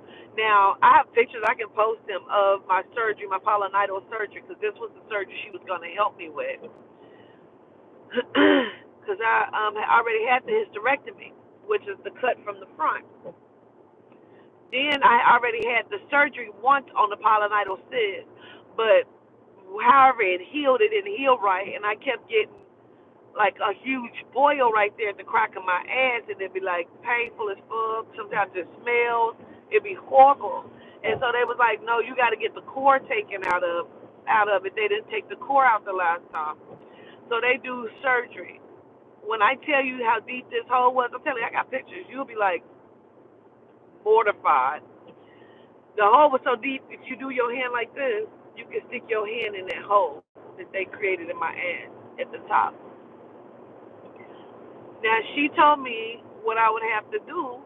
Like, they wanted the wound to be sprayed out and wiped out, and then she would pack it with this internal Band-Aid that was going to make it heal from the inside so it don't form another bubble in there. Where the core will come back, it'll seal it up. That's why I don't like my ass, because the way it's sealed it up, it almost sealed it up straight across without the dip in it, so it looks horrible to me. I had motherfuckers trying to cover it up while we doggy styling it. You hear me? Like, bitch, look at it. Don't cover up shit, bitch. Don't pull my shirt down. Look at it, bitch. It's there. Look at it. So she's going to help me, so I say, okay, fine, I'm moving. The very first night, and this is before my surgery. This is before. The very first night is what should have told me that it was going to be some fuckery in the game with this bitch. Now, like I said, she got the girl Alex, who is my daughter's friend. They both like 14, 15, something like that, because they in the ninth grade together. So they might have been in the eighth grade first, going into the ninth grade. Yeah, I believe so, because she started Union in the ninth grade. So yeah. Anyway, they went to school together. So she had the little boy too, Aiden. Aiden was like 6 or 7, bad as fuck. First night, we all in the living room watching TV, watching a movie. We might have been watching Twilight type shit or something. Now I'm sitting on the couch. She's sitting on the floor. I think Toddy might have been sitting in a recliner or something. Aaron might have been, or they all was on the floor or something. I know I was on the couch. The little boy is bad. Now she's telling him no, he can't do something, or no, he can't have something. First of all, he didn't cracked her ass with this football in her head. Bink! I'm looking around like, what about it? He talking crazy. I think he hit her again or something with it, or with a spoon or something on top of her head. This fat genome bitch is crying. I just hate being your mom. I hate being your mom. Me and Toddy looking at each other like, what happened? What happened? Do that in front of me. That's not what you're going to do. I said, if I see you do that again, I'm going to, yeah, yeah, crying. On the floor, crying. And that's how she was doing, too. I hate this. First of all, bad signals, bitch.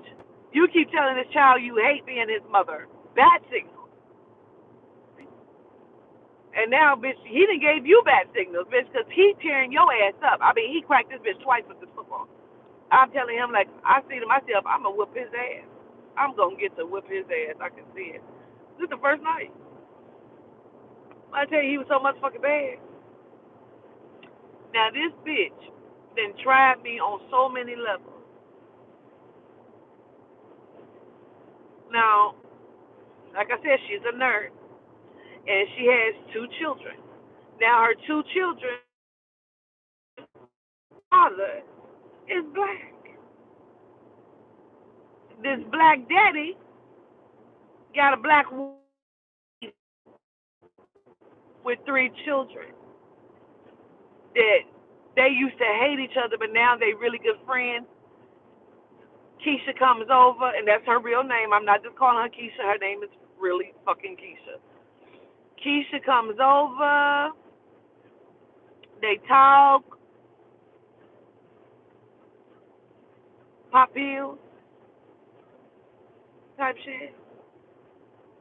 And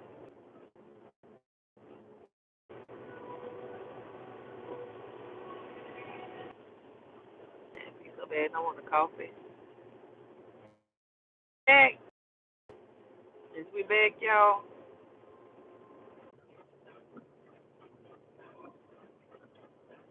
Let me know when we back. Somebody was timed out. Okay.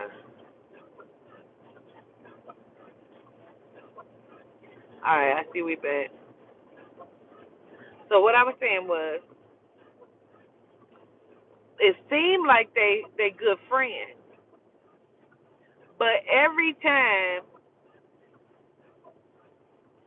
Jamie finds it in her soul to come and talk shit about Keisha to me, and she talking about Keisha kids.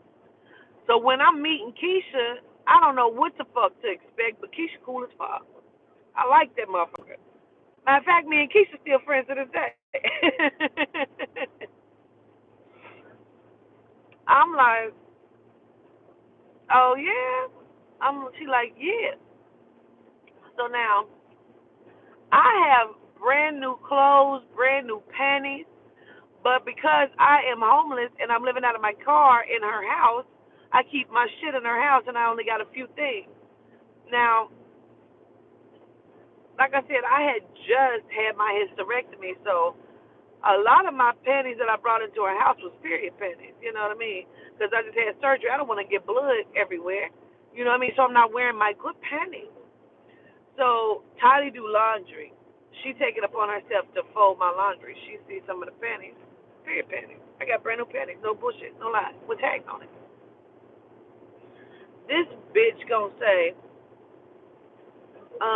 I have something I can give you. I'm like, okay, what do you want? I'm going back to the room to go lay down because I'm in pain. I done had the surgery. So she had like propped me up in her son's room, fixed it up because he don't sleep in there. He sleep in her bed. So her right across from his room. So I'm headed back to his room to go lay down. I'm on medicine and all kind of shit. Like I'm hurt from the front and from the back. She go in her drawer, and pull out some old panties. Like you can have these. I said, what the fuck I want with your old panties? Well, I said, you saw period panties? I had to go to my car to go pull out packs of panties. Panties that got tags on them. Like, bitch, I got packs of panties and panties with tags on them, bitch. I'm not wearing my good panties that just had surgery. The fuck I want with your period panties? Why would I want your old panties? Like, I wanted to slap the fuck out this bitch. Why would I wear your old panties? Why would I do that? At this point, me and Keisha, we real cool now. So her, and Keisha, we done went out because, like I said, I get pills because I done had surgery, but they do pills. So I showed her some of my pills. You know what I'm saying? But I don't get a big prescription, and it take a minute for me to be able to get a refill. So we go out north trying to find some. So now me and Keisha's building this friendship. So this one particular night, I'm up because I can't sleep because my medicine, it got my bowels fucked up because the Lortab that they had me on, it slows your bowels up where you can't really move your bowels. So they also had me drinking Cetaphil or some shit like that makes your bowels go.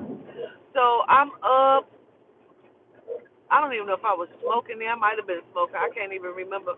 I'm up. It's like 2 in the morning maybe. I'm up watching comedy and shit. I'm just up. I'm getting ready to go fix me some more prune juice because I'll warm it up and drink it like a tea because that's the way I can stomach it. Because growing up I hated prunes. I hated prune juice. So, bitch, get the fuck over, bitch. So I'll warm it up and I can drink it like that because it tastes good to me like that, prune juice. So I'm drinking it.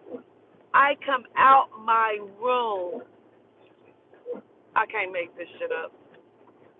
This bitch look like she didn't see a ghost. She's got her door open. Her bed is right there at the door. So when I open up the door, I see her in the bed. She's like this. She's motherfucking masturbate. First of all, she got her door open. Second of all, your 7-year-old son is in the bed with you. What? The shit gets deeper. It gets deeper. It gets deeper. Now, I'm only tolerating this bitch. Like I said, she's a nurse and there's certain procedures that has to be done to my wound, right? It has to be sprayed out and wiped out. Before Toddy took over doing it, she would do it every day. And when I tell you, this bitch would wipe hard as she could. I would be in there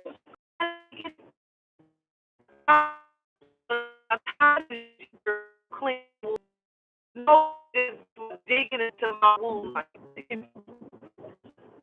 so doctor, they go and they check the wound. They test it with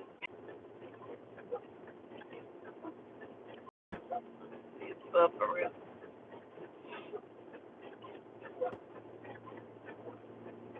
Is it back? I got to get off this. I got to pee so bad. Is it back yet? Okay. Hey, Nick. So they like your daughter should go to school to be a nurse because the way that his healed is textbook. I'm like, gratitude. She's so gifted and she's accelerated in so many areas. So during these times, like we've had good times. We was one night, um, sweating and singing songs, and she done went and put on heels. She's a penguin built bitch. Now, I've seen pictures of her when she had first got the baby daddy. She was this motherfucking big. She looked like Cameron Diaz. She was a cute white girl. She was like Cameron Diaz in her better days. At this point, the bitch that looked like the motherfucking penguin man with short blonde hair, and she looked a fucking floppy ass mess. She would be so pissed if he would not let her suck his dick. Now he was handsy. He'd beat that bitch up. Now he had never done it while I was there, but he didn't beat her up in front of the kids and all kind of shit. Now I was feeling bad for this bitch at some point until I saw the real deal. Like one time she was crying and she was so angry. She was like, he told me that I could suck his dick until I was old with no teeth. Now he won't even let me suck his dick. Like, bitch, you crying about sucking dick? Bitch, that's a blessing. What is she talking about? No. She wanted to suck his dick and she was mad because he wasn't fucking her, but he would let her suck his dick. But now he ain't even letting her suck his dick, so now she has an issue. She's upset.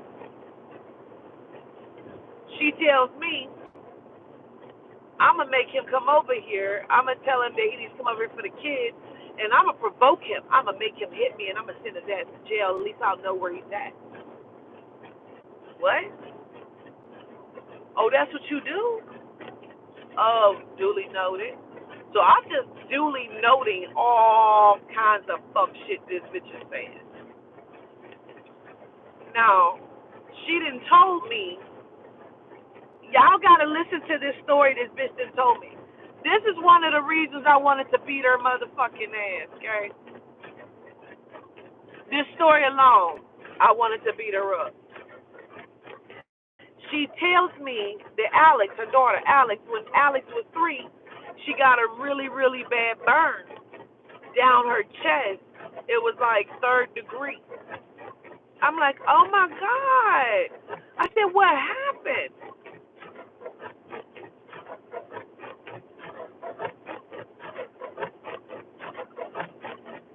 I said, what happened? She tells me, when Alex was 3, I was cooking a pot roast. Hear me, hear me, hear me. I was cooking a pot roast when she was 3 years old. And when I went and got in the shower, she opened up the oven door, and with her bare hand, she pulled out the pot roast trying to pick it up, and she poured it all down the front of her chest, burning her over a large percent of her chest. What? What happened? Now I'm serious, but I'm not talking to her about it. I'm talking to Toddy about it. I'm like, this bitch must think my head screw on and off. We gonna get into it. We gonna get into it. We gonna get into it. I'm like, this bitch must think my motherfucking head screw on and the fuck off. If she think I believe this story. So now, one night, Keisha come over. She come over with the kids. We all in there chilling. We kicking it and shit.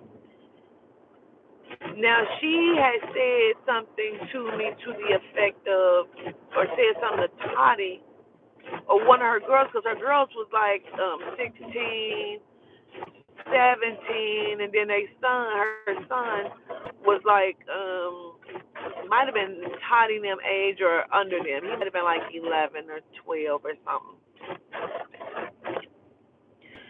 So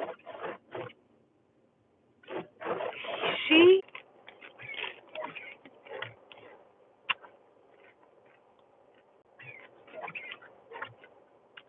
he didn't tell Keisha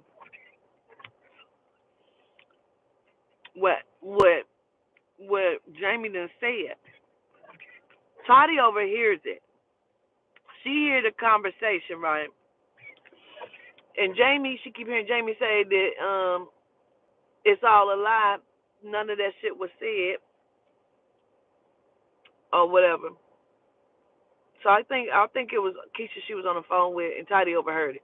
Anyway, Keisha ends up coming over. I'm about to tell you. Keisha ends up coming over. Now Toddy done told me all of the shit she done heard and how she heard Jamie lying because she done heard Jamie say half the shit that was said. We both have, so we know that she lying. She done said this shit. So Keisha come over, they all talking. She's being the fake bitch that she usually is. And so she go outside. Jamie is outside with the kids. They out there playing and talking. Me and Keisha sitting in there. Now, I passed Keisha my phone. I said, girl, look at this. Look at this shit right here. Girl, look at this. Now, what I passed her is a message that said, everything your baby daddy said she said about you, that bitch said about you. That's what my message say. I said, girl, look at this shit. Look. She takes phone. She said, what is it? She read it. She look up at me. I said, she said, you lying. I said, that bitch is fake as fuck. All she do is talk about you. It's white girl shit. She said, I gotta tell you some shit because the bitch talk about you too. What? Oh. She said she talk about you and your daughter. What? Blow me down. I said, well, I'm getting ready to move. I got my apartment. I'm getting ready to go and get in my apartment. You know, my butt is healed. Everything is good. So I'm like, I want to know what she say. She said, we gonna talk. I said, okay. Now we can't wait because we both want to have this motherfucking conversation. No lie. I just started working at Cheddar. I'm headed to my first day. We on the phone talking. It's early in the morning. We talking. Cause she ended up came over too, but I think that was after. I'm telling her, she telling me. I'm telling her how she said her son be stealing they shit and all this other shit. Keisha was blown away. Then she said, I know you ain't lying because my baby daddy had told me she said some of this shit, and when I questioned her, she kept saying she didn't say it. Now, one thing about Keisha is Adrian, which is the baby daddy, he don't fuck with Keisha because Keisha beat that ass.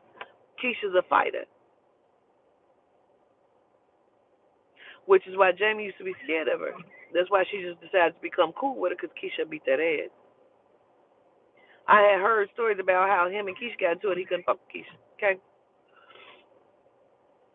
Well, Keisha tell me that she felt bad for me. This how she went lie.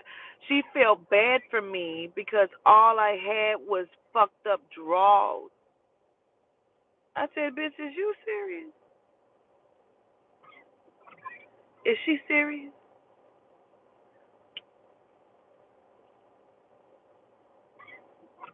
I had to show my panty collection. I said, so this bitch talking about me, talking about me. She said, your daughter was a fat, disrespectful bitch. You mean her daughter? Because, see, her daughter talks crazy. That sweet, innocent person that I thought Aaron was, that is not who the fuck. She tell her mama what she gonna do. I did not know that she was fucking. I did not know that my daughter was fucking. I had suspected some shit, but when all of this went down, the little girl made sure she told me, and your daughter. I was like, oh.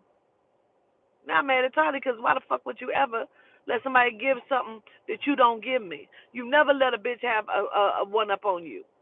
Never let a bitch have a one up on you.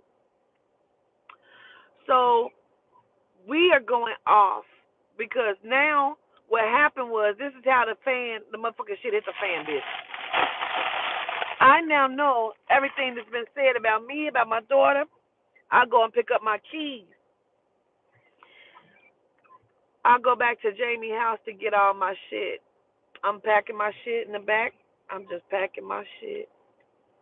Like, ain't no problem. Yeah. So I take my shit out. She's like, I'm taking my shit outside. She's like, you're not going to say anything? I said, oh, yeah, as soon as I'm done, I'm going to holler at you. So I take all my shit to my car. I'm done. I'm done taking everything out. Oh, I didn't. Okay, before I tell you that, let me tell you how I whooped his ass. The little baby, I whooped his ass one day. I got so tired of every fucking morning there's a problem. He talks crazy. He talks to her like she a bitch he fucking. You understand me? This is how the little baby talked to her. She's constantly crying. This particular motherfucking morning, bitch, I had enough. I hear her back there arguing with him. I do mean arguing like a couple. She's like, Aiden, move over. Move your fucking legs over. Stop it. He says, shut up, bitch.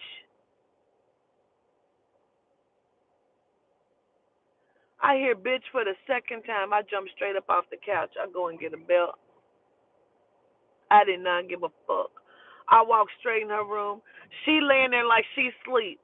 I beat his ass out her bed. I didn't give a fuck. I want her to get up because I'm going to beat your ass too. I beat his ass out, ass toddy. I had that belt. He was in the bed. He jumped straight out the bed. I beat his ass all the way down the hallway in the room. I beat his motherfucking ass. I bet not hear you say bitch no more in this motherfucker. I bet not hear you say in this motherfucker. She never moved. She was like she was asleep, dead to the world, and she better have been. That was unlike me and out of my character, but I had a motherfucking enough. Because this is now a black child that you about to send into society that think he can talk like that. I went in the back with that belt. He was screaming, she's being mean. Bitch, I'm being more than mean. I'm beating your ass. I beat his ass into the curtains. I ain't gonna lie to you. I beat his ass into the curtains. He was wrapped up in the curtains. Now go lay your motherfucking ass down. I better not hear nothing else from you. He did. She ain't say a motherfucking word. I wanted her to because I was going to drop the belt and beat her the fuck up in her own house. You letting this little baby call you bitches? He didn't call her one too many bitch for me. It was early morning. I jumped straight up. I didn't give a fuck. When got to be, I beat his ass out that bed. I did. He jumped out. I ran through the house. I was beating his ass all the way. I beat him all the way into the curtain. So now I'm getting ready to leave her house. I'll come back in there. I said, come on in here, Toddy. Tell her that you appreciate everything she did for you. Toddy said that. I said, I want you to know I appreciate everything that you did for me. She's sitting there like, yeah, no problem. It's okay, great, yeah. I said, and with that being said, here go the shit. And with that being said, I want you to know that I know what the fuck you done said about me. I know what you done said about my daughter. I know that you done called my daughter all kind of fat, disrespectful bitches. And I'll beat your motherfucking ass. So before I have to beat your ass in your motherfucking house, I'm going to go on and go. She was looking at me like, what happened? What are you talking about? I said, let's go if I beat this bitch up in her motherfucking house. So we leave. I was with the shit. She come calling my phone because I didn't know that Keisha had called her too, bitch. She done called Keisha trying to figure it out. Keisha said, bitch, I'm on my way. I'm going to beat your ass because I know what the fuck you done said about me and my kids. Keisha said, Q, when I come through the door, she was backed in the corner trembling. She didn't call the motherfucking police. I'm on the phone arguing with this bitch. The police get on the phone. I don't give a fuck. Don't know why she put you on the phone, sir. I goes off just the way I went off or when Randy put him on the phone. I don't give a fuck. This bitch, he was like, just don't call her anymore. Then she probably should not answer the phone anymore. Because I'm going to beat her motherfucking ass. That shit, Keisha came over after that, and that's when she was telling me how she was standing in the corner and all of this shit. Toddy is the funniest. Because when I said, Toddy, do you know this bitch gonna say you a fat, disrespectful bitch? I said, her daughter's the fat, disrespectful bitch. I don't know who the fuck is Toddy's respectful. Toddy not getting ready to do no shit like that. That ain't Toddy. That ain't her character. Toddy said, what? She called me fat?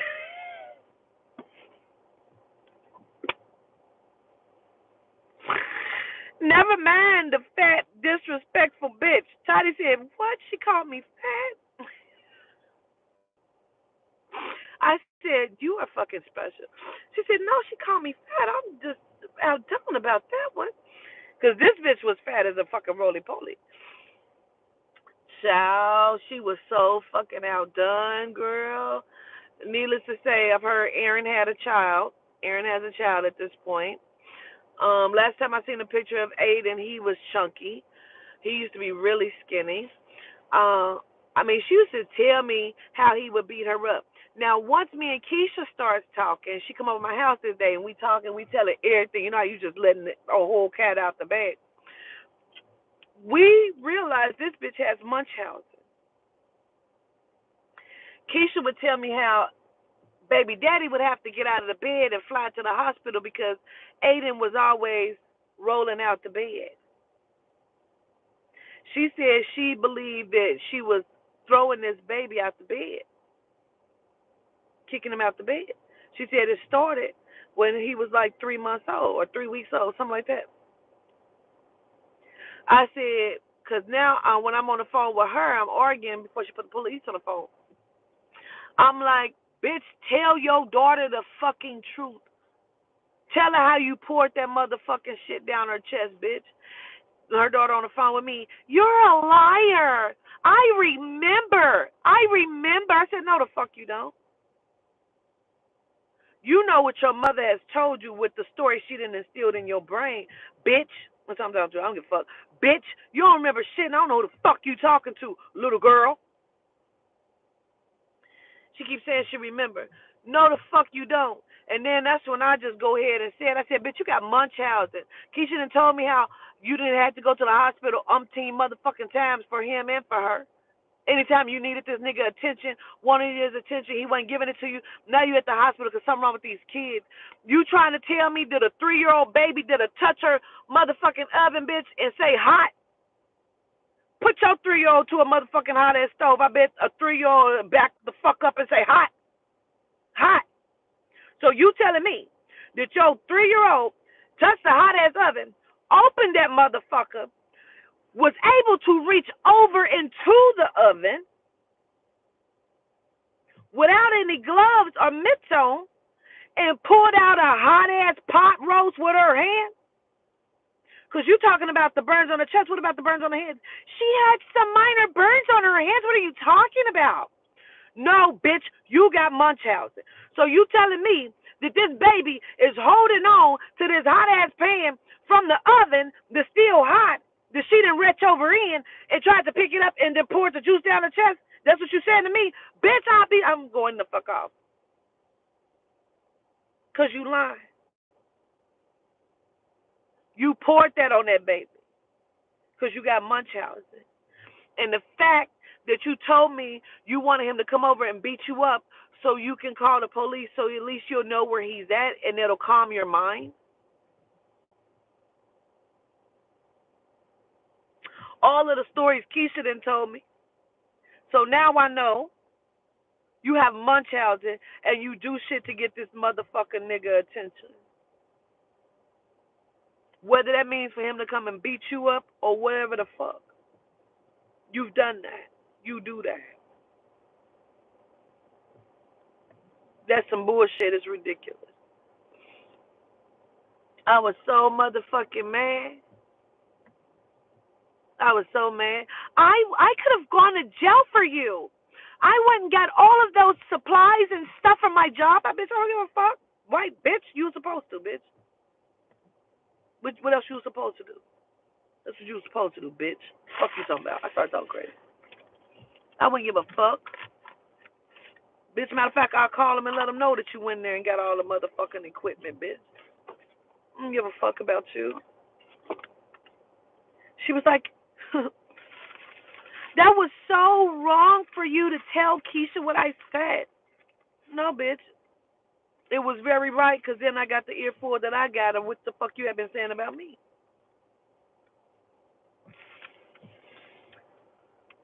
I wanted to beat her up so motherfucking bad just solely off of the fact that I know you poured that on that baby's chest.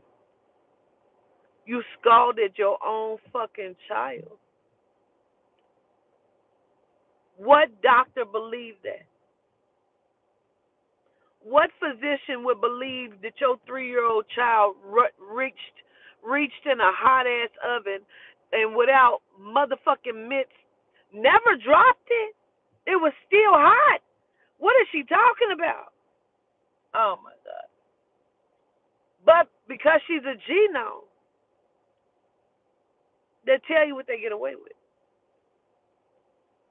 They tell you what they get away with. That's Munchausen. That bitch got Munchausen. But that was her motherfucking ass. That was Jamie. I mean, always crying. I mean, her daughter talks so motherfucking crazy and leave the house, go where the fuck she want to go. I didn't even know at the time, like, she had caught her with men, boys, niggas in the motherfucking house, fucking and shit. Like, I had no idea. I was just being cool by letting Toddy read the book. They was in there reading 50 Shades of Grey. They read that shit every fucking night. Like, they didn't read the whole series. It's like a little book club type shit. Like, I'm being cool by letting Toddy read that shit. I don't play them games. I was so motherfucking mad. I was mad at at Stephanie. Like, oh, you knew? You knew she was fucking? You knew they was fucking? She was like, I couldn't tell you that.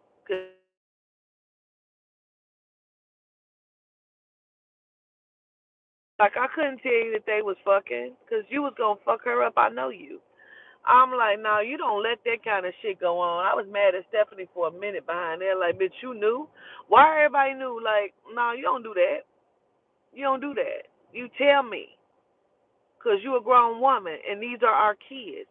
And if you know, I should know. You know what I'm saying?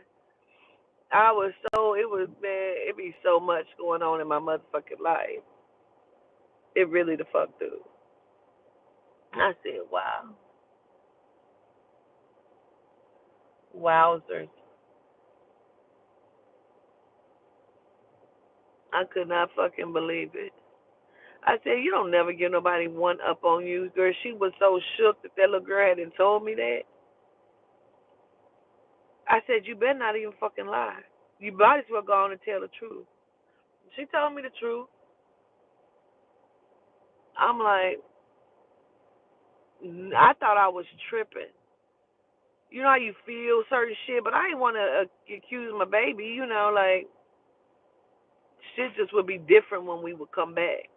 You know what I mean? Like, I feel like it's something, but nah, she wouldn't do that. I don't even like weed. Weed don't bother me. You know, it was a lot. It was a lot. I gotta go in here and use this bathroom. Probably gonna get me something to eat while I'm in there too. Goodness gracious, great balls of fire. We'll probably come back and do some more story time.